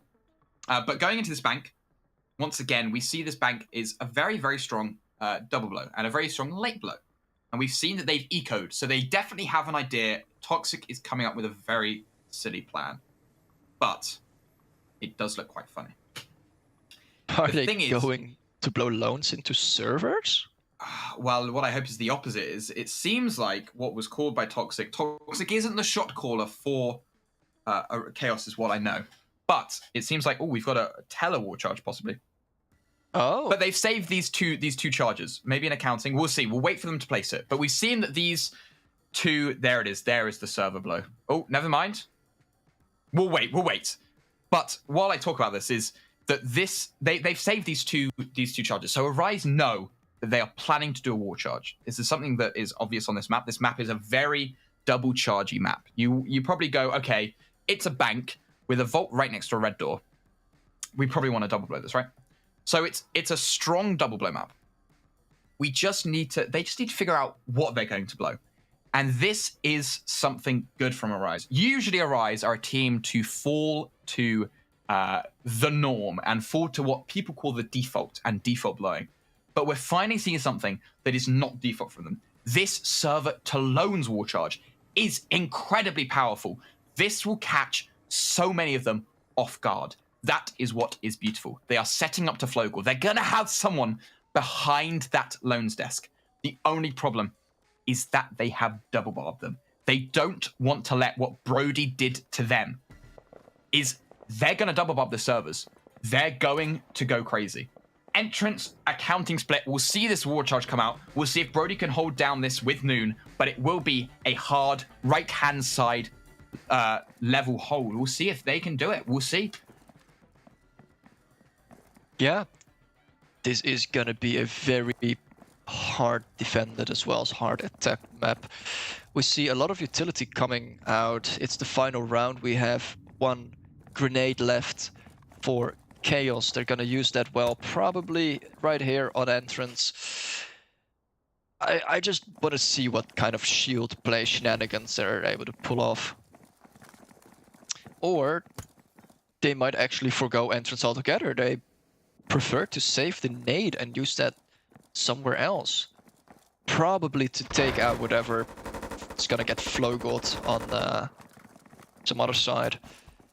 Lots of crossfire. There's gonna be a good flash coming out. We have 4 people pushing in through accounting and the server, or the vault, is officially open.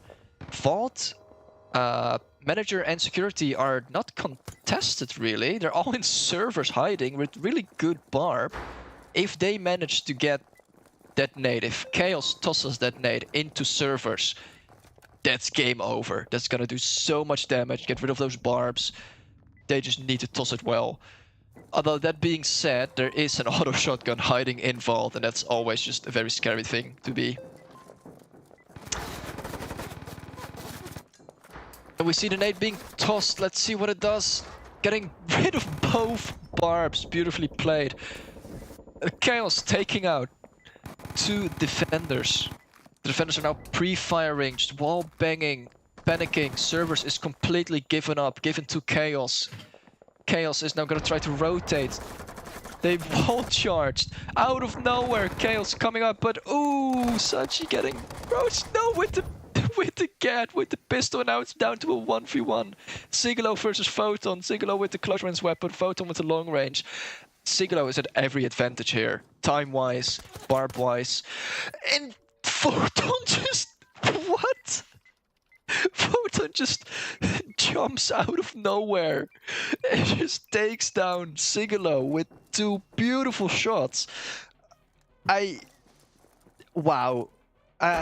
Photon is just crazy. That was just a crazy play. I did not expect that. I honestly thought Sigilo, who had every single advantage there, just won, and Photon is going home apparently. They're done. They were like, alright, job's done. Time to go home. Job's done. Wow. What did you think of that play? Because I think Sigilo kind of threw a bit there. Well, Sigilo was able to pick up 2 with the auto. True. I don't know who else got... I think it was Chi that maybe got the other 2. But there just needed to be... good hits. It was just, like I said, it was the unexpected play. Arise were not ready for that war charge. That is a war charge that you don't usually see. You were so stupid, it works. You were set in vault. There was a barb on the vault, and you let a person with no utility, no flashbang, just push through the barbed wire and just shoot you? How? Well, I mean, at that range, the auto isn't going to do much. The new change to the auto, that auto will not be able to kill Photon from that distance. Not from that barb. If Photon to push. Sigilo were to swing whilst Photon was in that barb, they wouldn't have... That would not have been a kill. Really? That would have been... Yeah, that would have tickled Photon a bit. It's very, very... the changes have made the shotgun's effective range much, much shorter. But anyway, going on to this kill house. This is a kill house that I myself have designed a play for. I am known for being a great IGL. As many people know, there is only a couple of people that debate that, and one of those people is currently in the game. And anyway, we're going into this kill house, and this kill house, my favorite plan for this is a loading push to put lots of pressure. You don't do anything in loading, to then have people baited over, holding this angle, holding here, to then blow bar and kill them from behind. Very, very strong, very, very good. But they're not going to be doing that. They're going to be flogling the red door, and it's going to be a green into office, into construction, into lockers. This is the thing about about Khaos, is that they will just 5-man. There is literally nothing they can do other than a 5-man in their roster. That last map we saw on the bank, that was pretty much a 5-man. It just had a couple of extra steps. They just 5-man, and it's very, very predictable at this level. Arise know that is what they do. So what they're expecting is, as soon as they hear something blow or something open, they all, and hopefully we'll see this, rotate. But we'll go into this round and we'll see if that happens. I think they might be planning to do the exact same thing as you just said, trying to distract them. I don't think Arise is going to fall for it. I think this is going to just be a complete, well, it is called Kill House, so it's, you know, it's going to be some really good quick kills. Brody is set up for some really good wall bangs. Lots of fire connecting, it's just a whole bunch of wall bangs. Not doing a whole lot. The attacker's getting tagged up occasionally. But no eyes on either side yet. There we go, Shield is doing something aggressive and some really good collateral. Toxic and Ghetto are suddenly quite low. Set up with the shield, but they have to push through a barbed wire and they don't have anything. Well, they do have a torch, but torching that might be a bit more difficult. As the defenders hear that, they're gonna maybe apply some pressure. Now they're gonna let that barb go, probably for the best, and they're retreating into lockers. This is gonna be the big showdown. We've got 5 versus 5, final room. There's no other point of confrontation. They're all on that green door. It looks like Khaos is not planning on switching, and Roach gets wall banged. Oh no, those doors are not bulletproof, my friend. Good flashes going out, and oh, that's all the flashes gone. That's a beautiful Molotov getting Toxic and Dot. It's just Photon at this point. Oh, Photon does get a few hits, but time has run out. That's the round. That's the round, and it's just, look at that. Look at that. Lacking is a bit beaten up, but wow, it's just 5 people alive. And it's... that is like a masterclass on how you should defend a map like this. They're not taking any early picks. They're not playing any kind of, small, cheeky angles. They're not playing any of those. They are just playing for what they can. And that is, they're going to play hard on that final room and hold it down. And they did just that. Now, wasting time, wasting flashes. Exactly. Very well wasting defended. time, wasting flashes. That Molotov, wonderful Molotov from Chi. Really Perfect good. Molly. Just chuck that in there, and then they all died. Moving on to the C-Store. This is a really fun C-Store because there's a lot that you can do as a defender and as an attacker. We have here, Ziglo has called for this storage. I've zoomed in on mapbacks, and Nuna's pointed out the angle I was about to talk about, is you can play this as a battle buddy, but through a wall. You can play someone here to swing, and then you can also play someone in bathroom with a knack or a dawn to play the wallbang onto the barb. It's a very, very strong angle, very, very good. Now, this attack is what Khaos call the Rising Phoenix. This is where they basically go into entrance and they just chuck as many flashes as they can and just blind the enemy and then kill them all. But again, this is the problem with Khaos's planning, is that they're going to 5-man this. This is the problem with every single Khaos plan, is that as soon as this is blown, Arise should know that this is a Khaos plan. They are going to 5-man. So they just need to rotate as fast as possible to help out this push. They don't have to look at anywhere else because they will have this 5-man. The nade is there for the entrance barb. It's going to be a Flogel barb. We shall see what happens. They've got 2 extinguishers, I think, for entrance. We'll see if any of them get to use.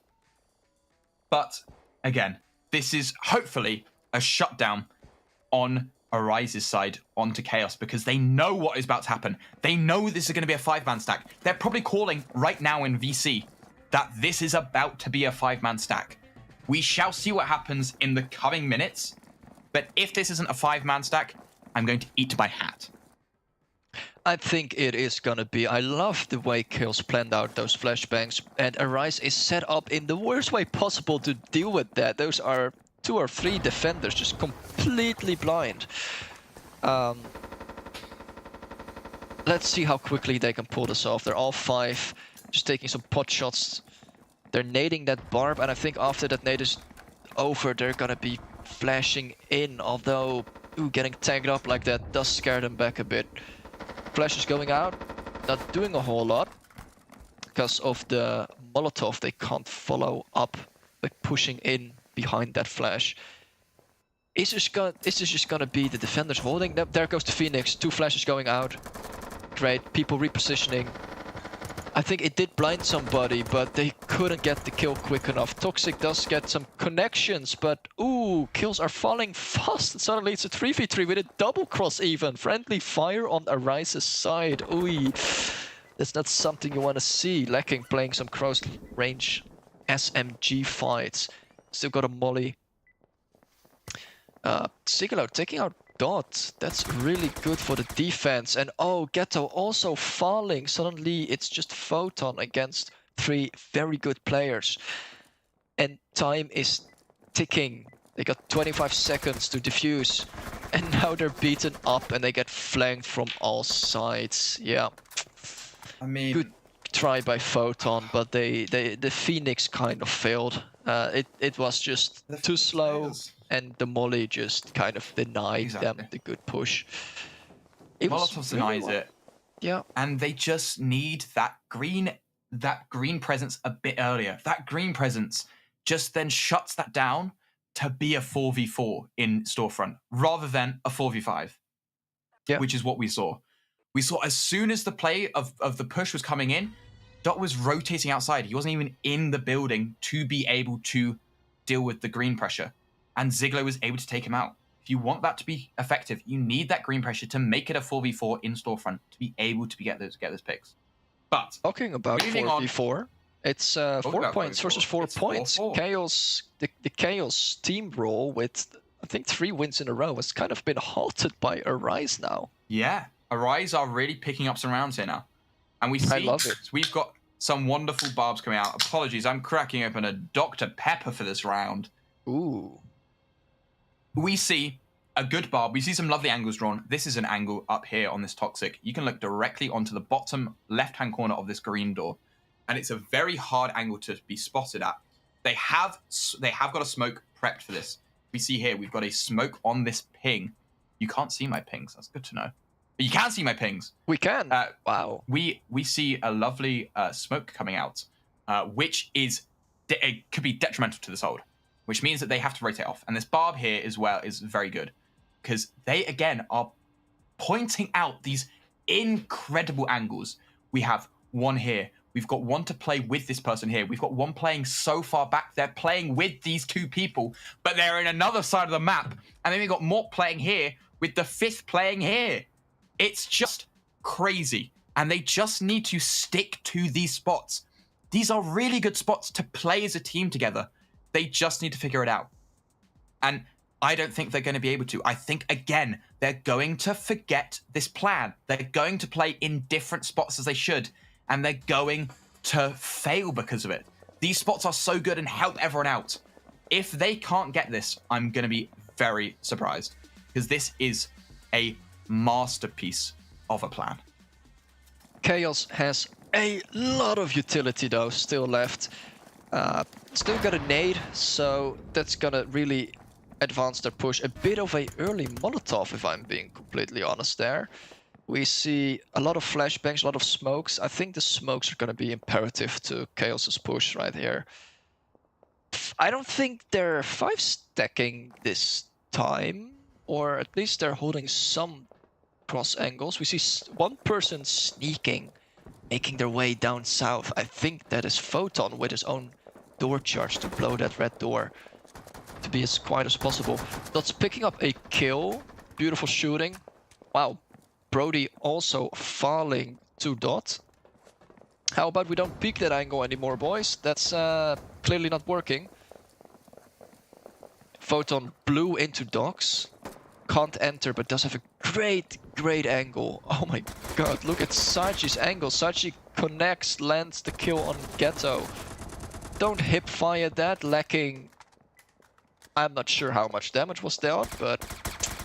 Lacking not being able to pick up the kill. It's just Saji and Lacking trying to put some pressure, getting actually toxic. Can they get a second? Roach is incredibly low. One single shot and suddenly the fight has been turned. Oh no, but Photon sniping. Lacking is also one shot by Photon, needing to counter push and getting taken out by Roach. Nasty angle from Roach. Very well played. Love to see it. Yeah. I mean... Good push from Khaos. Yeah, very good push from Khaos. We saw so many flashes be pulled out in this conveyors area. We saw, I believe, I counted 3/4. They might have all gone off at the same time, but a lot of flashes used in that one area, and they had the economy to use. I mean, it was last round. They had to use those flashes. They could have used those, and they did. And we saw again the Arise team just play some silly angles. You know, we didn't need to peek the people green so many times. Yeah, 2 people peeking. That was what I was saying. Like, why are we peeking the black tar? People, come on. We had crossfires, so we had people to make up for the fact that there was no barb there. We didn't need to push. And that ended up costing 2 lives. And yes, Lacking and Chi, they almost did wonders. But we can't be relying on Lacking and Chi to complete those rounds for Arise. But we go onto this kill house and we see, no way they're pulling the Tetra kill house play. I don't believe it. They better do this. If they don't, I'm going to be very sad. Oh, are they planning on... Yeah, they might just be planning on pushing very aggressively into lockers. No barbs going on. Very aggressively. We've got the door charge at the top, which is very strong. Very good. And we've got the loading. I don't think they're going to do the dummy play, which is where you put a lot of pressure in loading to be able to deal with it all. I don't think that's what's about to happen. But I think that it's going to be used as a distraction to take a lot of the pressure off of that club push. That really is going to be where the majority of the play is going to come and a lot of the kills are going to come from.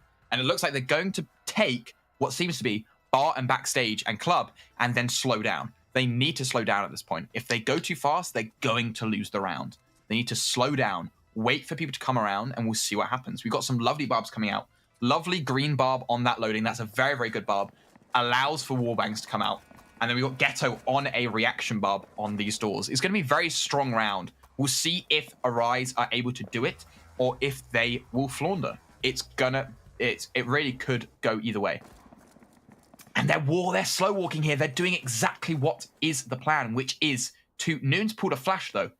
But it's to bait them out. If they put pressure loading, it's going to work.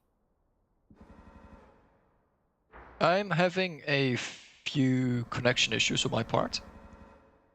Well, anyway, the door charge goes out. We see no kills go up, but some damage be traded out. Arise able to, Lacking able to take out Photon. And I'll hand it back to you. All right, yeah, Photon being traded out, or well, for a bit of damage at least. Wow. Okay, we're pushing very aggressively. Sigilo getting a kill as well. It's now a 2v5. The attackers, Arise is pushing beautifully. Great flashes, nobody in lockers. And now they're just on the doorstep. It's just gonna be Roach who needs to hold that. Waiting for that flash to go out.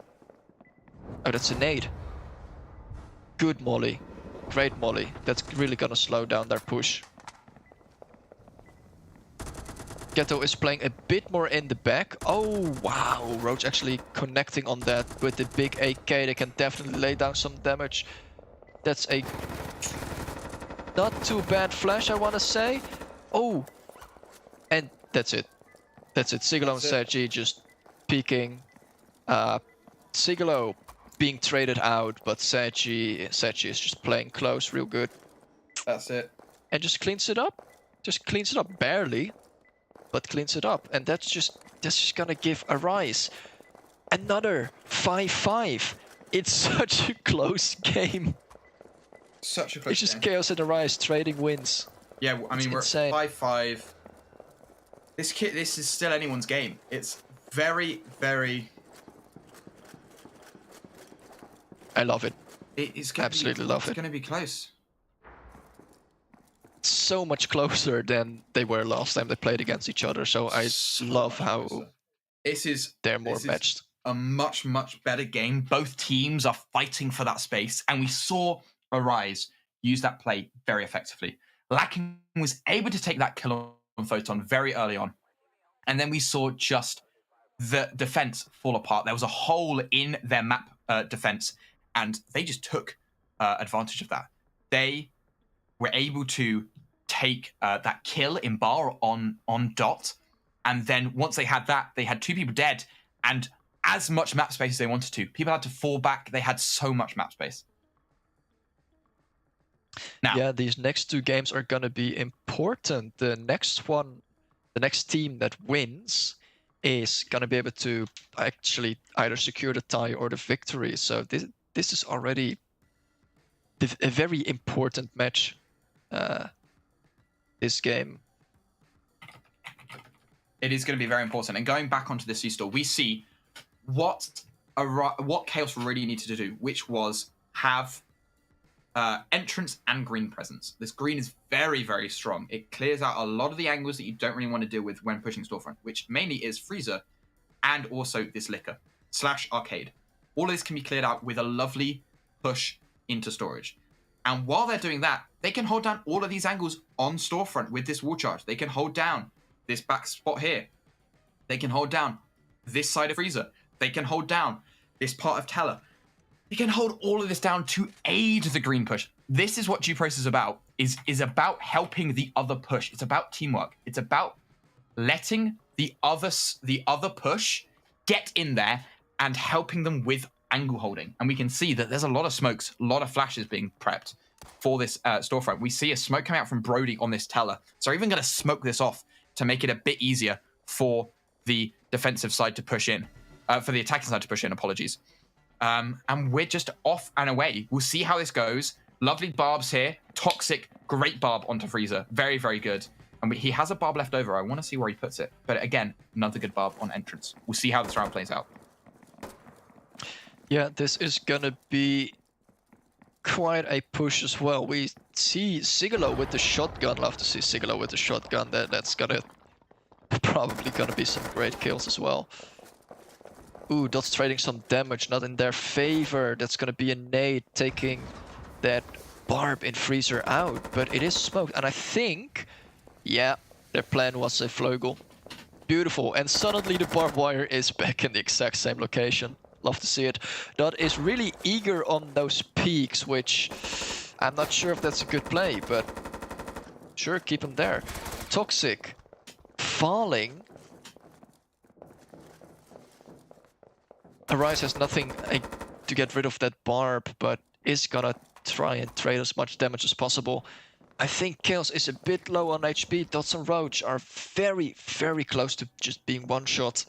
Arise is doing good. Using Photon rotate a bit. Roach reloading. New neutralizing. Another, and new neutralizing Roach as well. Oh no. Oh! Brody also getting a kill.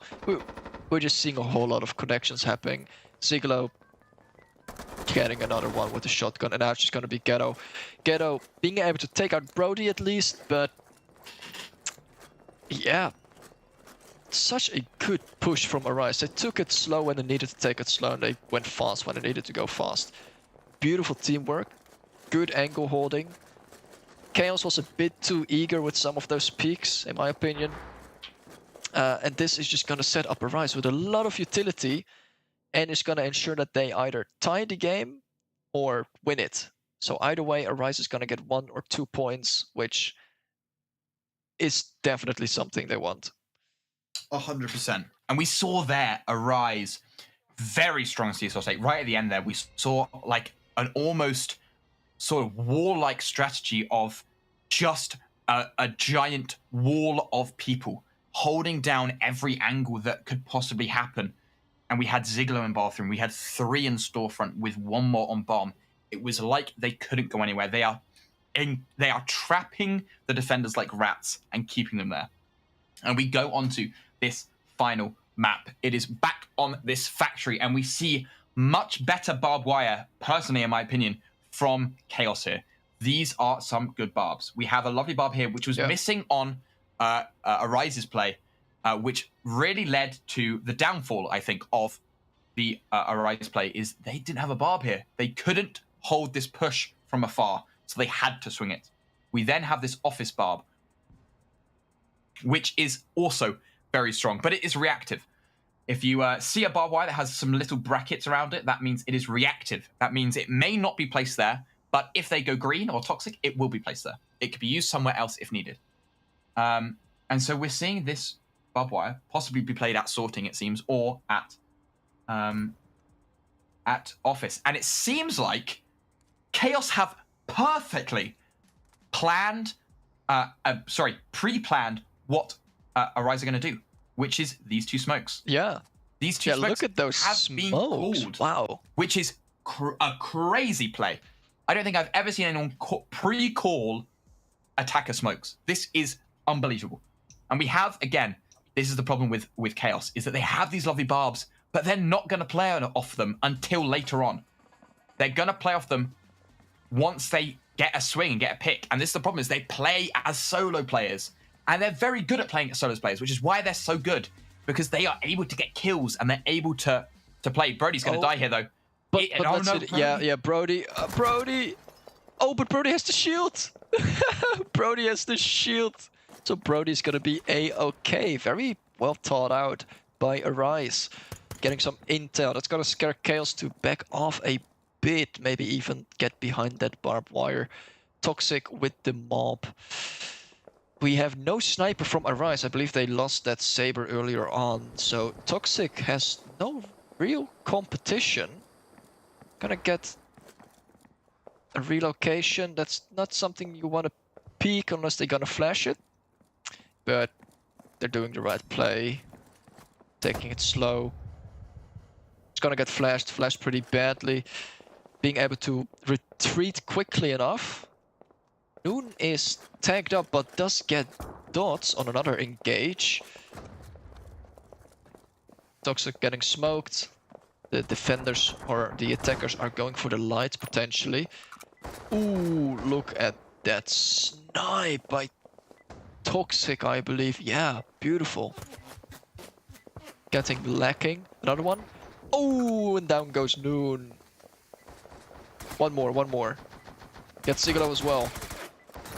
Oh, with the no-scope, but doesn't connect. Khaos actually pulling it back. And it's a tie. It's a 6-6 tie. And it's a beautiful tie as well. Khaos completely held that perfectly fine. We see 2 leg roses and an Ingmar still up. Utterly amazing. I honestly, so well played. Khaos are a strong team. Don't get me wrong. They're a very strong team. But the thing is I wouldn't say that they are... It's a very, very close game, just based on that. There's no one that goes and sort of, and is going to win this 7-0 or like 7-3. And we saw very, very strong plays from both sides. Some very, very strong plays from Toxic there in that last round. He was the main reason they won that last round. If Toxic was not there, I do not think Khaos would have won that round. Noon had a very good opening pick there onto Dot, and then it just left Zigolo out in the open, unable to do anything. And it just meant that they crumbled. They crumbled. And again, this is what I'm saying, is that they are able to play as solo players so well. Toxic is a great sniper, able to put down some really nice, really good shots down long range, and really able to deal some really, really good damage. But again, they play as solo players. They play for themselves. There's very little way I see Khaos play as battle buddies. You see them play in a similar room, but they will not play for each other. This is the thing, is because they are great solo players. They don't need that. They know that if they're there, they're going to swing, they're going to get a couple of kills, and they're going to flash and die, and then that's fine for them. They got that extra kill. And so I think that is what it's really coming down to. But with that being said, that is game 1 over. We shall be taking a quick little 5-minute break, because we love a cheeky little 5-minute break. We're going to take a cheeky 5-minute break before we go to the next game. Grab some water, stay hydrated. Grab some Dr. Pepper, maybe. Guys, they aren't sponsored, I promise, but we'd love them to sponsor the league. If you know anyone from Dr. Pepper, please. Hit us up. Hit us up. Let's go. I love a bit of Dr. Pepper. So please, go grab your Dr. Pepper. Grab your snacks. And see you in 5. See you in 5, yeah.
up, gamers? Back.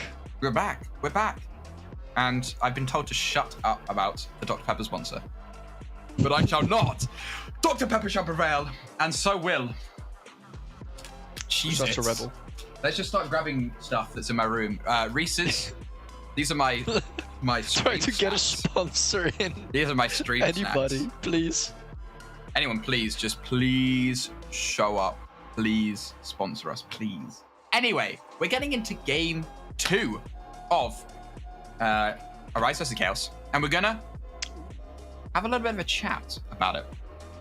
No. We have a little bit of a chat. Let me quickly whip up some stats quickly before we head in. Awesome. We're just awaiting wonderful Stormy to help us with production. So we do have a little bit of a chat, but we have got 6-6 stats, and we have got lacking with 1.6k damage. Very good. Wait. Where are you seeing this? Let me post them. Let me post them. Thank you. Can't join the Let me post conversation them. if I can't see him. Let me post them. Let me post them. They're going to be in live chat. Live chat. There they are. So we have lacking as the top damage with 1600. Brody in second with 1300. Chi with 1100. Zigolo with 1100. And Noon with 900. Now, we see a good all-around KST of 83. Very, very good. Where we have Photon with 1.7. Toxic with 1400. Dot with 1100. Ghetto with 900. And Roach with 800. A lot more... I would say a lot more spread out on the Chaos side. You've got Photon, who's high damage dealer. And then you've got Toxic and Dot, who hold down the middle ground, with Ghetto and Roach just below them with a little bit of damage, where you have sort of Brody and Lacking, or sort of Lacking holding down the fort at the top, with Brody, Chi, and Zigolo more in generalized kind of damage-wise in an area. And then you have Noon just at the bottom, right underneath Zig. So you've got some good damage all round. Not too bad.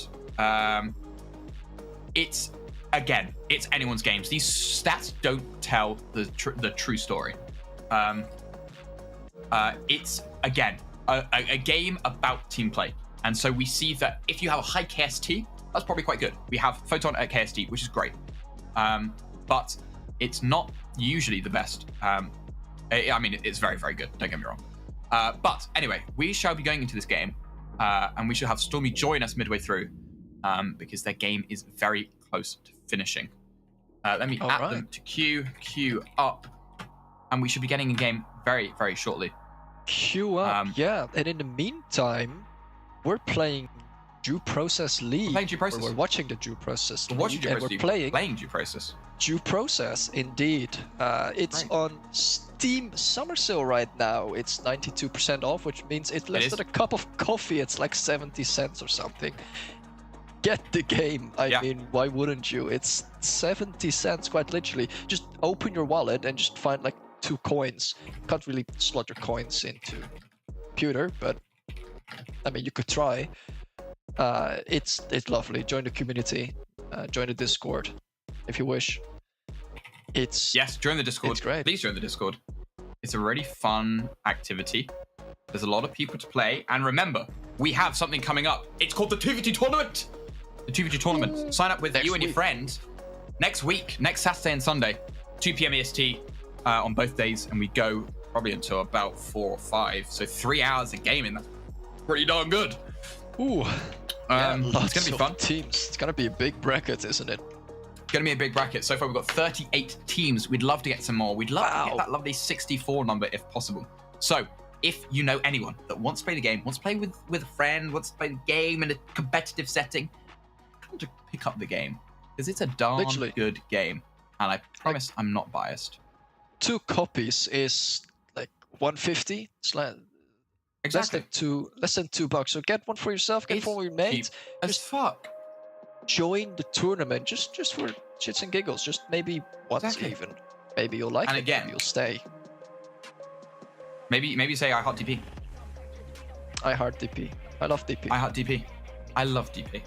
Everyone loves DP. Let's be so real. Everyone loves DP. They just haven't tried DP enough to know that they like it. So please, buy the game. Taken out of context so very badly, but we're talking about due process here. I hope it is, because that's our whole marketing campaign. If you think it's funny, then we've won you as a game company. If you didn't know, I'm a developer. And Troy next to me Tetris developer. Is a wonderful caster, and so I'm we love a great DP. caster. I'm the best caster. I've been love told doing by DP multiple with Troy. people. Okay. Great. That's gonna get clipped. You know that, right? That's not gonna be let. No, we're not gonna let that go. Yes. Yeah. No, I know. Great. Love that you pulled me into that. Oh wow. That we're back. We haven't seen this one before. No, that's definitely a new map we haven't seen at all before. I promise. Anyway, map picking, doing some great stuff. We're seeing some words being drawn, which I can't map. I think it's just map picker. I think it says map picker. Yeah. Very poorly handwritten. And I think we're just seeing the same thing we saw. If you weren't here last game, let's go over it again. Server farm is just a good push. We're seeing a rise. Placing that barb quite closely. They did that last time as well, I believe, which didn't really work out for them. I'd love to see that barb a bit further back.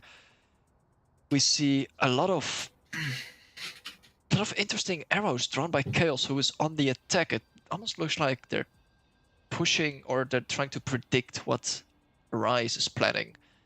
A few deep smokes. I think this is going to be a toxic server farm push. They might even blow toxic red door. Good smokes coming out, basically blocking off half of conveyors. The entire dock and sorting area are not going to have any sidelines on toxic and server farm. Great predicted nade on a potential barbed wire that's going to be there. And otherwise, it just toss it into office and see what it connects onto, you know? Yeah, I mean, it's going to be very strong here from the teams. It's going to be a very, very strong push from both sides. And hopefully we see some certain things come out. No sniping from getting underway. Only Rise has the mob. Yeah, we got Noon on the Morp.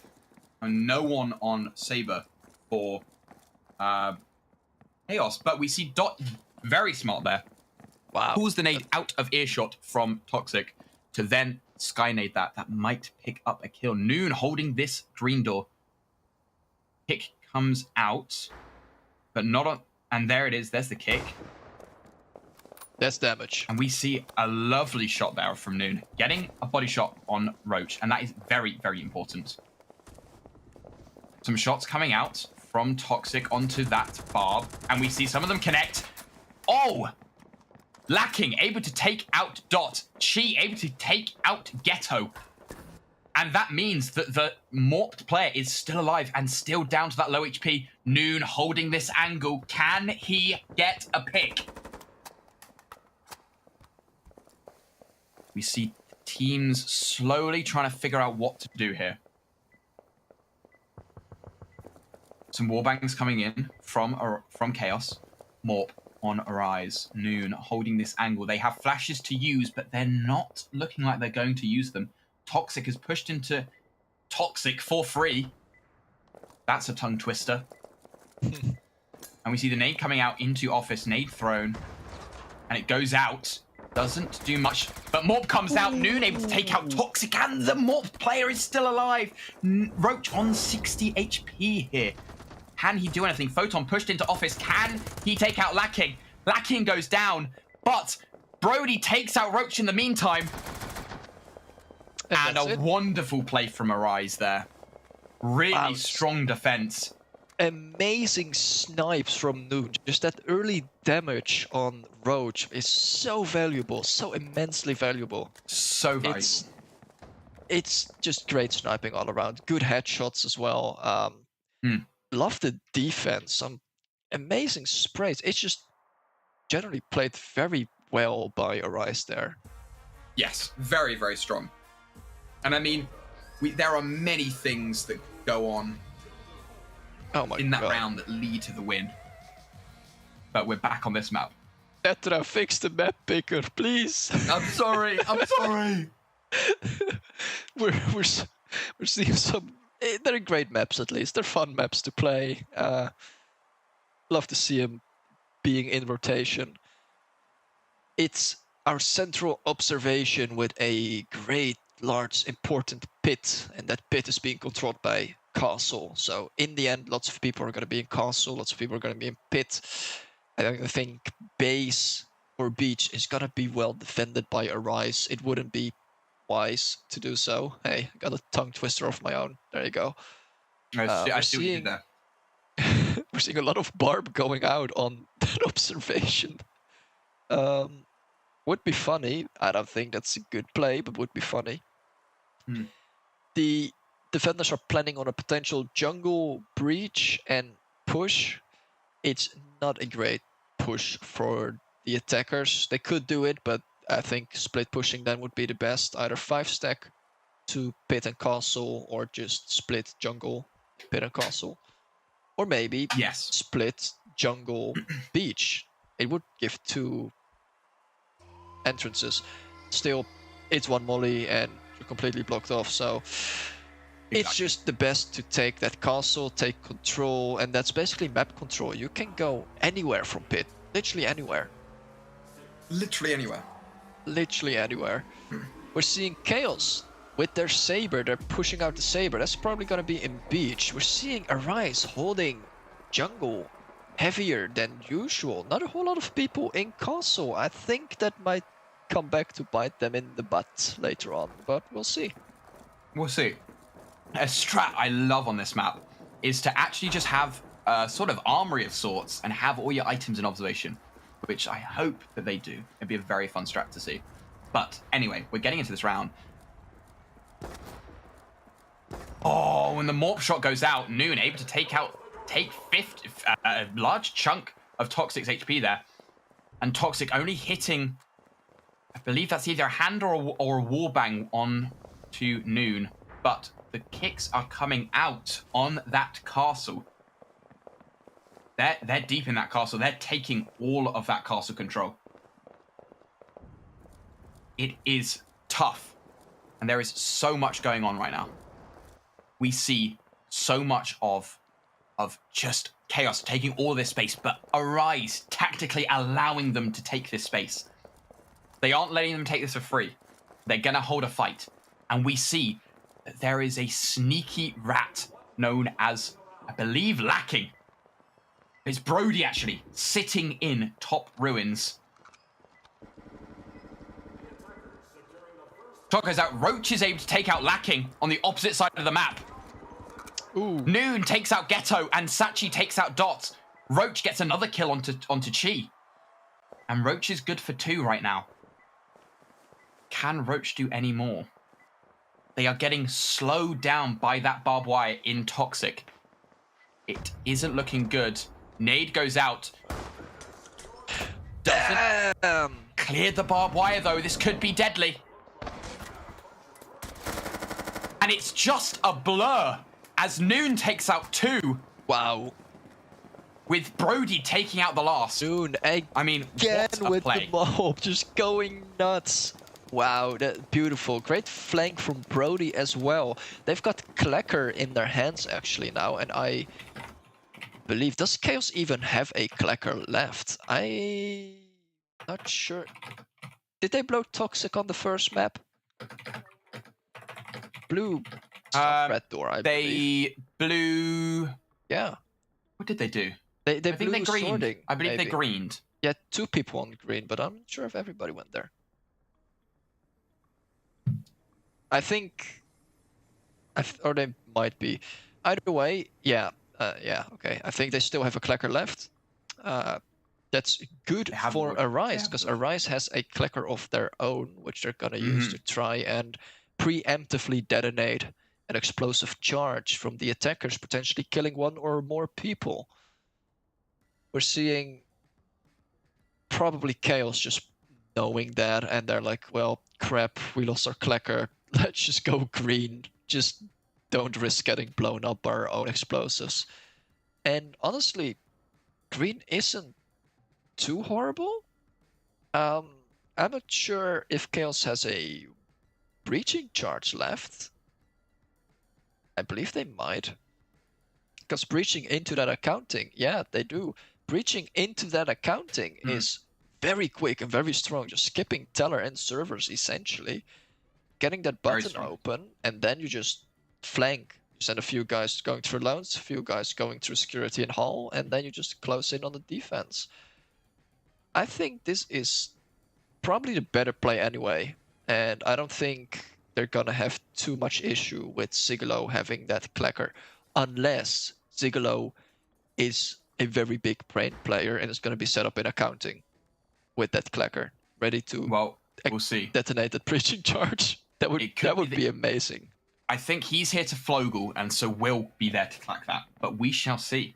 We're getting into this round already. This is going to be a fast round, I think. We're going to see a good blow to start off with, then have this late blow haul. It's like we saw on that other bank, where we have that should play fast. Initial. If they want to win this.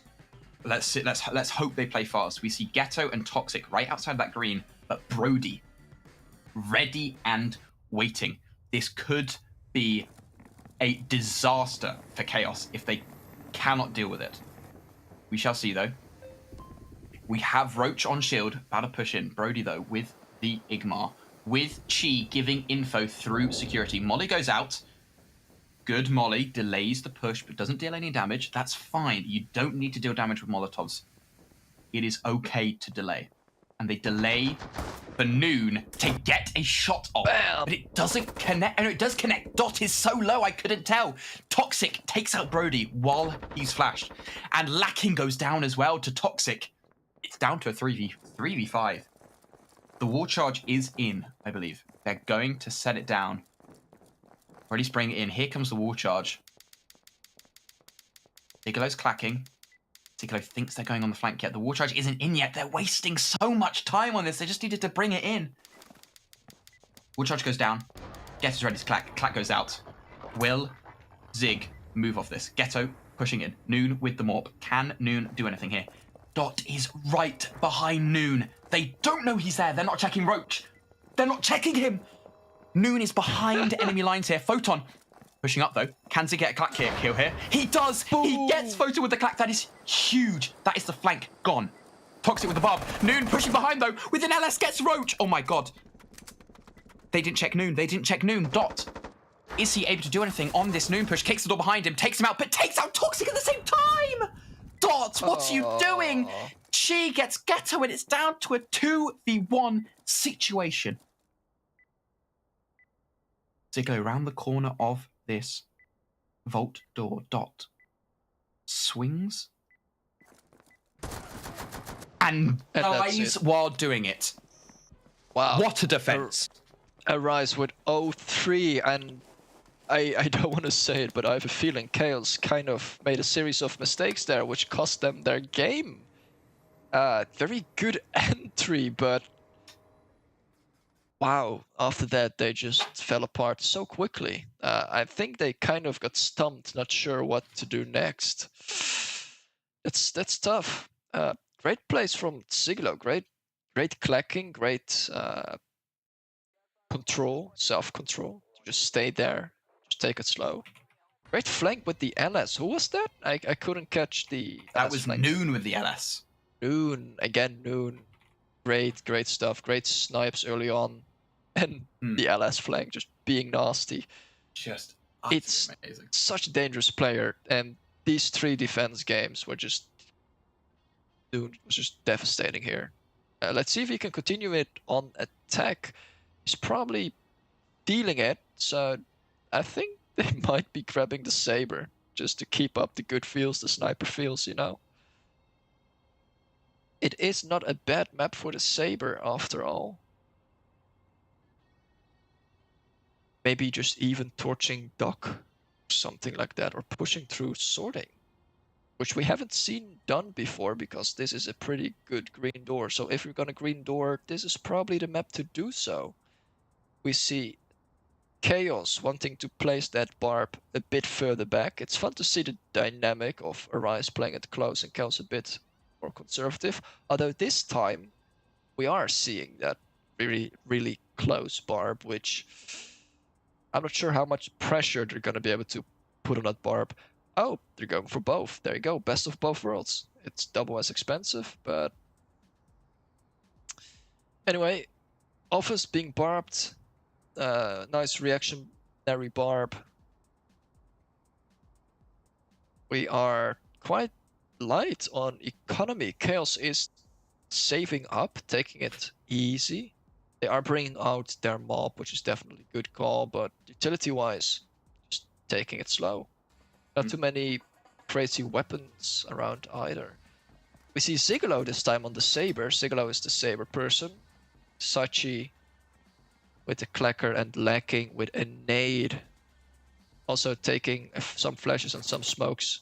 A bit more heavy on utility than Khaos. So let's see if they can utilize that to their full potential. Well, we see again this green door morp just be devastating for whoever peeks it. But they brought the shield, and Toxic has falled back. But Toxic hasn't falled back enough because he's going to peek again and pick up Noon. What a headshot! And he's going again. He's going again. He's going to swing into Zig. But Zig looks away. Oh, Toxic just barely missing this Toxic blow, though. Zig takes out Ghetto on that green hold. Very good kill. They're lacking. She's able to get a bit of damage onto Toxic here. Just a bit. 20 damage. Not that much. Toxic is watching Lacking again. Flash is going to come out here, I think, on to Toxic to help out Lacking as she pushes in. Flash goes out into Toxic. Lacking's pushing in. She's pushing up to office. Morp shot goes out, doesn't hit, and then we see another nade. Molotov goes out into office. Lacking on your screen right now. Roach holding down the office with Brody down below. Roach swings out, escapes out of office. They give up that office control. Very needed in this map. But some Igmar shots are ringing and they hit Lacking. She is able to evade them. But Brody is taking some damage from that suppressed Gruber. She takes out Photon. Toxic with another lovely shot. She taking out Roach. And there is another trade. Dot taking out Brody. Morp shot goes out. It's a 2v2. Zig, Chi. Oh, what a double play there. We see them take a kill at the same time. What a play. Beautiful teamwork from Sachi and Zigolo. That double play was just amazing, and just in time they got the bomb down. And I think Arise somehow was just decided that a tie wasn't good enough and they were gonna get this back, which is very interesting to see how previously Khaos versus Arise, Khaos won, and now I think Arise is just grabbing the lead and running with it. I mean, we'll see them run for hopefully quite a long time. Hope that they keep up this dominant streak, because this is what we expect from Arise. This is what we expect them to do. We expect them to play strong, play aggressive, play as a team. This is what I was saying. It's not solo play for them. That's what Khaos are. It's team play. That swing at the same time, that was team play. Zigolo dropped the Saber for an Ingmar, which honestly, probably not too bad a play. The Ingmar can melt attackers or defenders so incredibly quickly with headshots. It's they don't even know what hit them. Almost as fast as the Saber, honestly. It looks like Khaos is gonna be defending the castle a bit more than Arise did. Although Arise might just be planning on going a full beach. They're at least sending 2 people to beach and they want to split push into pit and castle. That's not a bad idea. Gets a lot of pressure on that bomb side. Why are we zoomed out like this? Could we maybe zoom in a tad more? There we go. I can actually read the names now. There we go. Yeah, great nade being planned on the bomb right there from pit. I think that's going to be their big push, with the beach base being a secondary, a bit slower push. Seeing what they can get. Just making sure that the enemies can't ever fall back easily. It's going to be a big fight for the castle though. Let's see how many people spawn in around that area. Yep, most of their team is going to be pit and castle. It's going to be a slaughterfest really quick. Lots of close range weapons from both Arise and Khaos, so we are expecting, especially from Arise, we are expecting incredibly aggressive play into that castle. The kick comes out on this green, and I hope, they've stolen my strat. I can't see if those are blue drawings or if they are items, but the pit blow comes out, and we see such a hard pit hold. They are holding this like their life depends on it. We have 5 in pit and castle. Are the attackers ready for this? They're not. Oh my gosh. Oh, that's we get so 1. much damage. She trades, but Brody is able to get 1, and they're now up 2. They're up 1 member now. Photon's able to claim 1. And we're down to 2 stuck in castle now. Zig can chuck that nade in, but Photon's able to take out Brody. And there goes the nade onto that Photon spot. And Zig can hear the people inside castle, but that nade, I think, has dealt damage to himself. He's down on 6 HP. Shots come out. Well, but he gets taken out, and it's down to Noon. Noon can't hold this defuse. He's not going to. He's going to reload. He's going to play this, but they have TVs on him. They push in. Ghetto pushing with the tub. Can Roach do anything? Can Ghetto do anything? They're dealing chip damage. Ghetto goes down. It's down to Roach versus Noon, and Roach wins it. Wow. Great finishing up from Roach. Love to see that team play, though, those dual pushes left and right. To be fair, Noon absolutely just hold the line there. Very dangerous, just very difficult to 1v2, but still getting 1. Now, who was that with the neck 12 early on, just spraying down on the defenders? I think it was either Toxic or Dot. Either way, that was so much damage. Not a whole lot of kills, but just Arise being so incredibly low right there, just from the get-go, made that pit push incredibly difficult for them. And that eventually cost them the game. I think that was the play there. The play that lost them the game. So Khaos is back on the leaderboard. It's no longer 4-0, it's 4-1 for Arise. Let's see if Khaos can continue with that victory streak. Maybe pull it back. Maybe get a victory or tie. It looks like Arise is planning on using a breaching charge on servers red door. Very interesting. Are they out of door charges, or does this do anything special?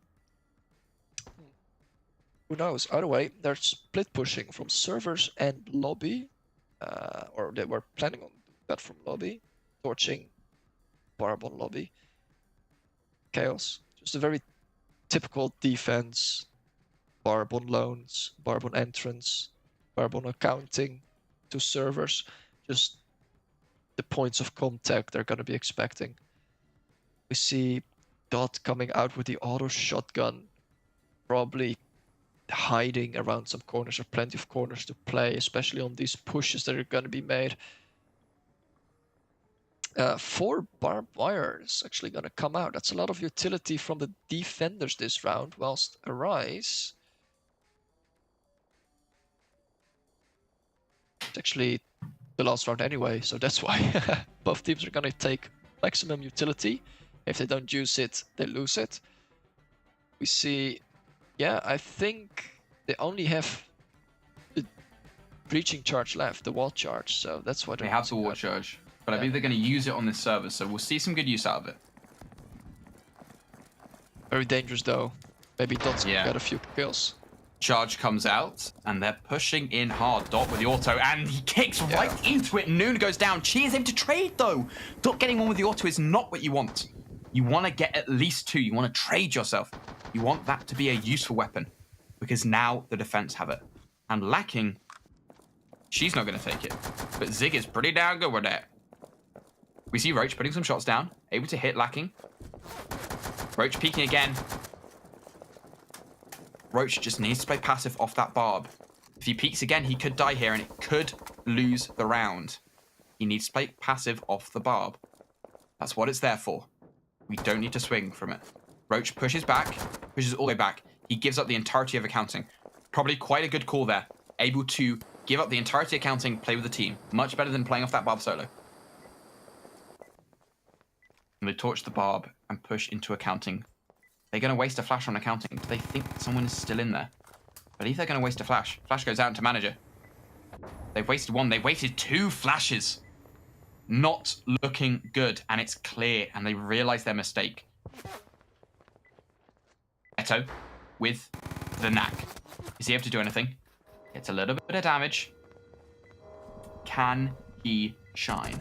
Toxic able to take out Chi. That is a good trade. Chi isn't able to kick down the door. That is what they need. They need someone to torch the door or kick it. And Zig is pushing with the auto, gets Ghetto out the round at the bottom of the map. And we now see Roach holding this hard. Photon kills Zig, but lacking trades. And then Roach is able to kill lacking. It's down to Brody in a 1v2. Flash goes out. Toxic to Brody, able to somehow kill Toxic there. Roach down to a 1v1. Brody, the HP advantage, but 2 bullets. Can he do it? And Brody gets it! What a round for Brody. Enough time on the defuse. Yeah, plenty. Wow. Wow. A great push from Arise. It slowed a bit down. Khaos did get their defense up and running eventually, but good flashes and a good 2 entry points from Arise just dismantled that defense in its entirety. Brody just pushing in. Roach had 8 bullets in that big AK left and just couldn't land them quick enough. Very aggressive play by Brody, and it paid off. Love to see it. We're switching sides again. Khaos on defense. Arise on attack. Wait, no, it's the ranked matchup. So Arise is going to be 2 attacking waves in a row and Khaos defending. So Arise still on attack, Khaos on defense, but we are switching maps. 3 new maps. First one being C-Store. It's a lovely C-Store as well. It's a really funny C-Store. I love wall charging from office into liquor. It is a difficult bomb to defuse though. You really need to just clear out every single enemy on the entire map before you can actually defuse that. Or you're just gonna get flanked. Lots of barbed wire going out from Khaos, really protecting that entrance. They're expecting a big entrance push for some reason, or at least they want to deny any rotation through that area.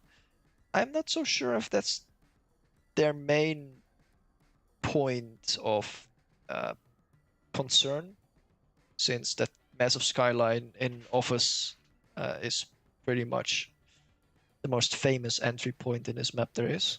The most famous entry point. The most popular, definitely. And we're seeing split push 2 in office and 3 in freezer there. That's a good barbed wire in freezer there. Can be shot at from arcade, can be shot at from storefront there. That's a good barb. But it is gonna get naded. Pretty much as soon as the door pops, they're just gonna nade it. At which point, arcade is gonna be smoked. Should allow Arise to push in very deep, very aggressively, and very close. And look at all those SMGs. Both teams are planning to play close. Well, we see the play come out, and we see that, like you say, they're playing these SMGs close. We hope to see some good .0 action here with this SMG, and Photon gets smoked off. Good smoke there. Good bathroom smokers as well.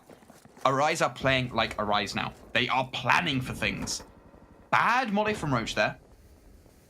We see bad molly. Photon is playing in the smoke, but not playing very well in it. I think he needs to push out and play this longer angle a bit. He has got the wall bangs from the freezer. He has a knack. There is no one in bathroom. Ghetto swinging close. Flash is about to come out, but I don't think they need it to kill Ghetto. Ghetto goes down to Zigolo. Roach, is he able to pick up some of the mess that Ghetto has left behind? He's not. Not yet, at least. Roach playing on this pillar, swinging back and forth. Is he able to take one with him before he goes down? He's not. Lacking with a kill. Photon, Dot in this storefront area. Toxic takes down Lacking behind that bomb in the other side of Liquor. Photon playing this close angle, and Dot has rotated completely to bathroom to catch them off guard. Is it enough to get a kill? I don't believe anyone... Oh, Noon is looking directly at Bathroom, though. This could result in bad news for Dot. Flash goes out on Photon. Can they get him? They don't check Photon. They don't check Photon. But he only gets one. Toxic gets another. Chi trades for Toxic, and it's down to Dot in a 1v2. Can Dot do this? Noon has literally been watching this door for minutes, and I think he's just seen it go open. And there it is. What a round. Sachi so low, yet being able to pick up 3 rounds. She's so low. She's down to about 5 HP. And it's crazy, because what a round. They played that so well. Just a rise 5 are HP. showing. If Sachi actually died there, let's say 5 more damage, they were out of the game, then it would have just been Noon and Dot had eyes on Noon, so it could have just completely ended differently. The entire outcome of that game could have ended differently based on 5 HP. It's unforgiving. It's unforgiving and beautifully played by Arise. They had a plan and they went for it. I think Arise definitely stepped up from last game, and their mental is good. Their team playing, they got good plans, they're executing them well. There's very little stopping that. And look at those smiley faces. Yeah, they are happy. They are back. Arise planning, baby. They're back. They know that they're back. This is what they do well. And they're doing Drawing smiley faces. really well. Exactly. Yeah. The drawing smiley faces. That's their main skill.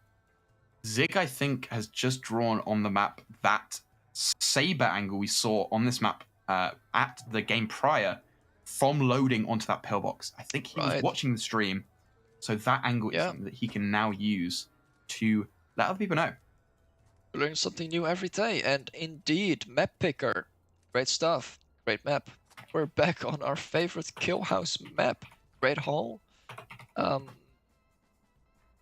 I think, yeah, these are just standard barbs that are being played. 3 barbs, 3 good barbs, 3 strong barbs. We see a shield torch coming out, which is definitely good play. Can just get rid of both of those barbs in haul, which they definitely should. Makes rotation a lot easier.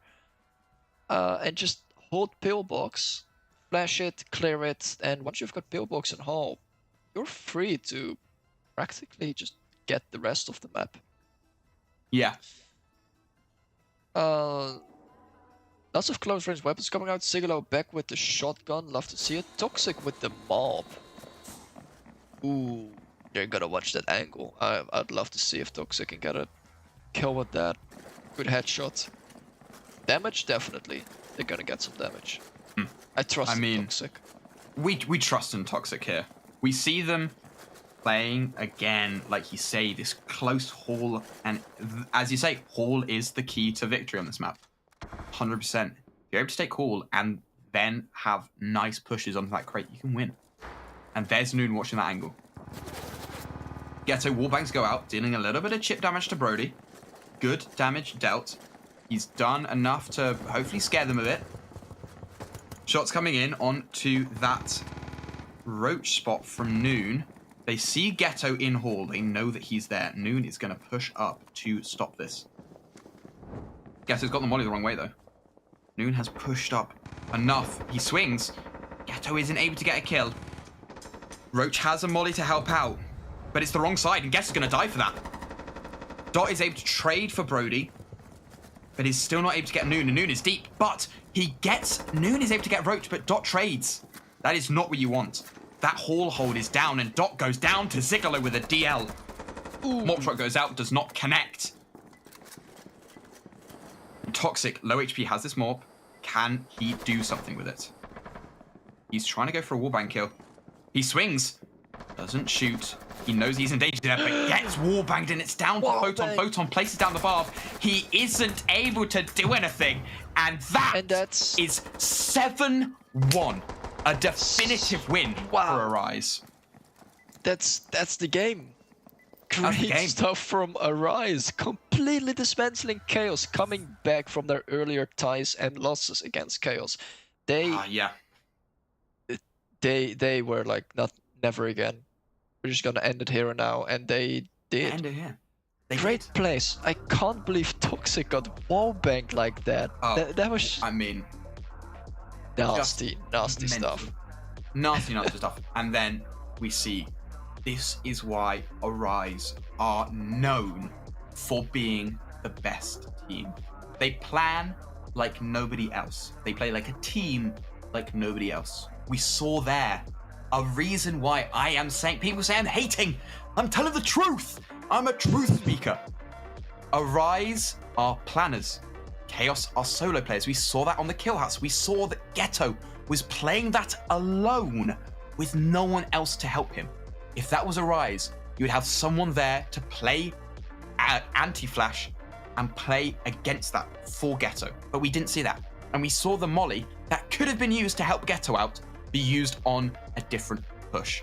And there needed to be a call that Ghetto needed that molly. And we see that that's why they're winning rounds. They're playing these like clockwork. That C-store was amazingly played by them. We saw lovely smokes coming out, blocking angles. We saw Noon, who is someone known for swinging every single fucking angle he can, holding an angle for maybe a minute and a half. I know I couldn't do that. That is dedication. And that's why they're winning. Utterly crazy. Couldn't have said it better myself. Arise just excels at every point. Khaos is incredibly good as well, but they are missing just 1 or 2 small points where Arise just picks up on and dismantles them. 7-1, such a stark contrast from the 6-6 we saw an hour ago. That's... Yeah. I don't even know what changed. I think I do. They all drank Dr. Pepper, which can be bought now in every store. Please sponsor us. Please. We need it. We need a sponsor. Yeah, just they switched on, it seems. They have had, this is the problem, Arise have had issues since the last time they played Khaos. They have had mental issues. And that has been why they have been failing. We have just seen them dominate Khaos. 7-1. They had switched on that game. I don't know what happened. Maybe it was the smiley faces. Who knows? But they switched on. We have stats from the previous game. We have Toxic, 1.2k damage. Photon, 900. Dot, Roach, Ghetto. Sorry, Dot and Roach, 700 damage. Ghetto at 360. We then have Noon for Rise. We have 1,100 on Noon, 1,000 on Lacking, 900 on Chi, 600 on Zigolo, 600 on Brody. So, looking at the stats, it is not a crazy stat line. Yeah. They are pretty much even in damage. Yeah. They are very close. even. So, I mean, some of those games were quite close, but some of them were quite decisive as well. So, why that damage is that close is just goes to show that both teams are very capable, and it was just Arise picking up the slack a bit more. Exactly. It shows that they are planning. It's teamwork. That's the whole thing. They are like, look at the KST of Lacking and Chi. 100%. They were useful every single round. Yeah. The rest of them, we have 88%, 75%. Whereas on Khaos, yes, they lost 7-1, but there's still people with 60% KST, 30% KST. Not good numbers. We want to see that higher. We want to see the team play. And I think going in, there is going to be one more Arise Khaos matchup. It's probably going to be week 6, due to the nature of how the scheduling works, is that teams will have a ban off another team for a week. So Arise and Khaos will not play next week. They'll probably play the week after because they will be in pretty much the same spots as they were prior. So we're going to see them play tomorrow. We're going to see who they play tomorrow. But this could shake up a lot. It's going to be crazy, and you're not going to want to miss it. I would love to see it. Definitely. The damage is so equal, and the cast on the Rise is just a bit better. I think it could go either way next game. If Khaos is a bit more, just works a bit more in the teamwork, just a few more scrims, and I think they can definitely pull it back. They have done so before because of Arise's mental diff. Now they just need to find a new way to beat them. Exactly. And I know one way of beating them. Buying a fuck ton of due process copies. I heart DP. Buy due process right now. Buy due process. It's a great game. It's really good fun. I make it, and Troy plays it, and I play it. All right. He's all right at it, but he's much better at casting at it. So let's leave him to casting. I can Khaos. What's this? He's been at the bottom of every single tens game we've ever. No, that ain't true. I've been above Dot. I've been above plenty of players. You can't say this to me. Sure. No. Anyway, buy DP, 79p, 79 cents, 69p. Yeah. Please it's buy on sale. Steam summer sale, 90% off. Get it. Get it. And get it. Before we go, thank you to production for everyone helping out behind the scenes. Thank you once again for my co-caster Troy, who's doing a lovely job. And thank you for everyone who played in today, everyone in chat, I heart DP. And we shall see you all tomorrow at 2 p.m. EST. Bye. Bye.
Thank you.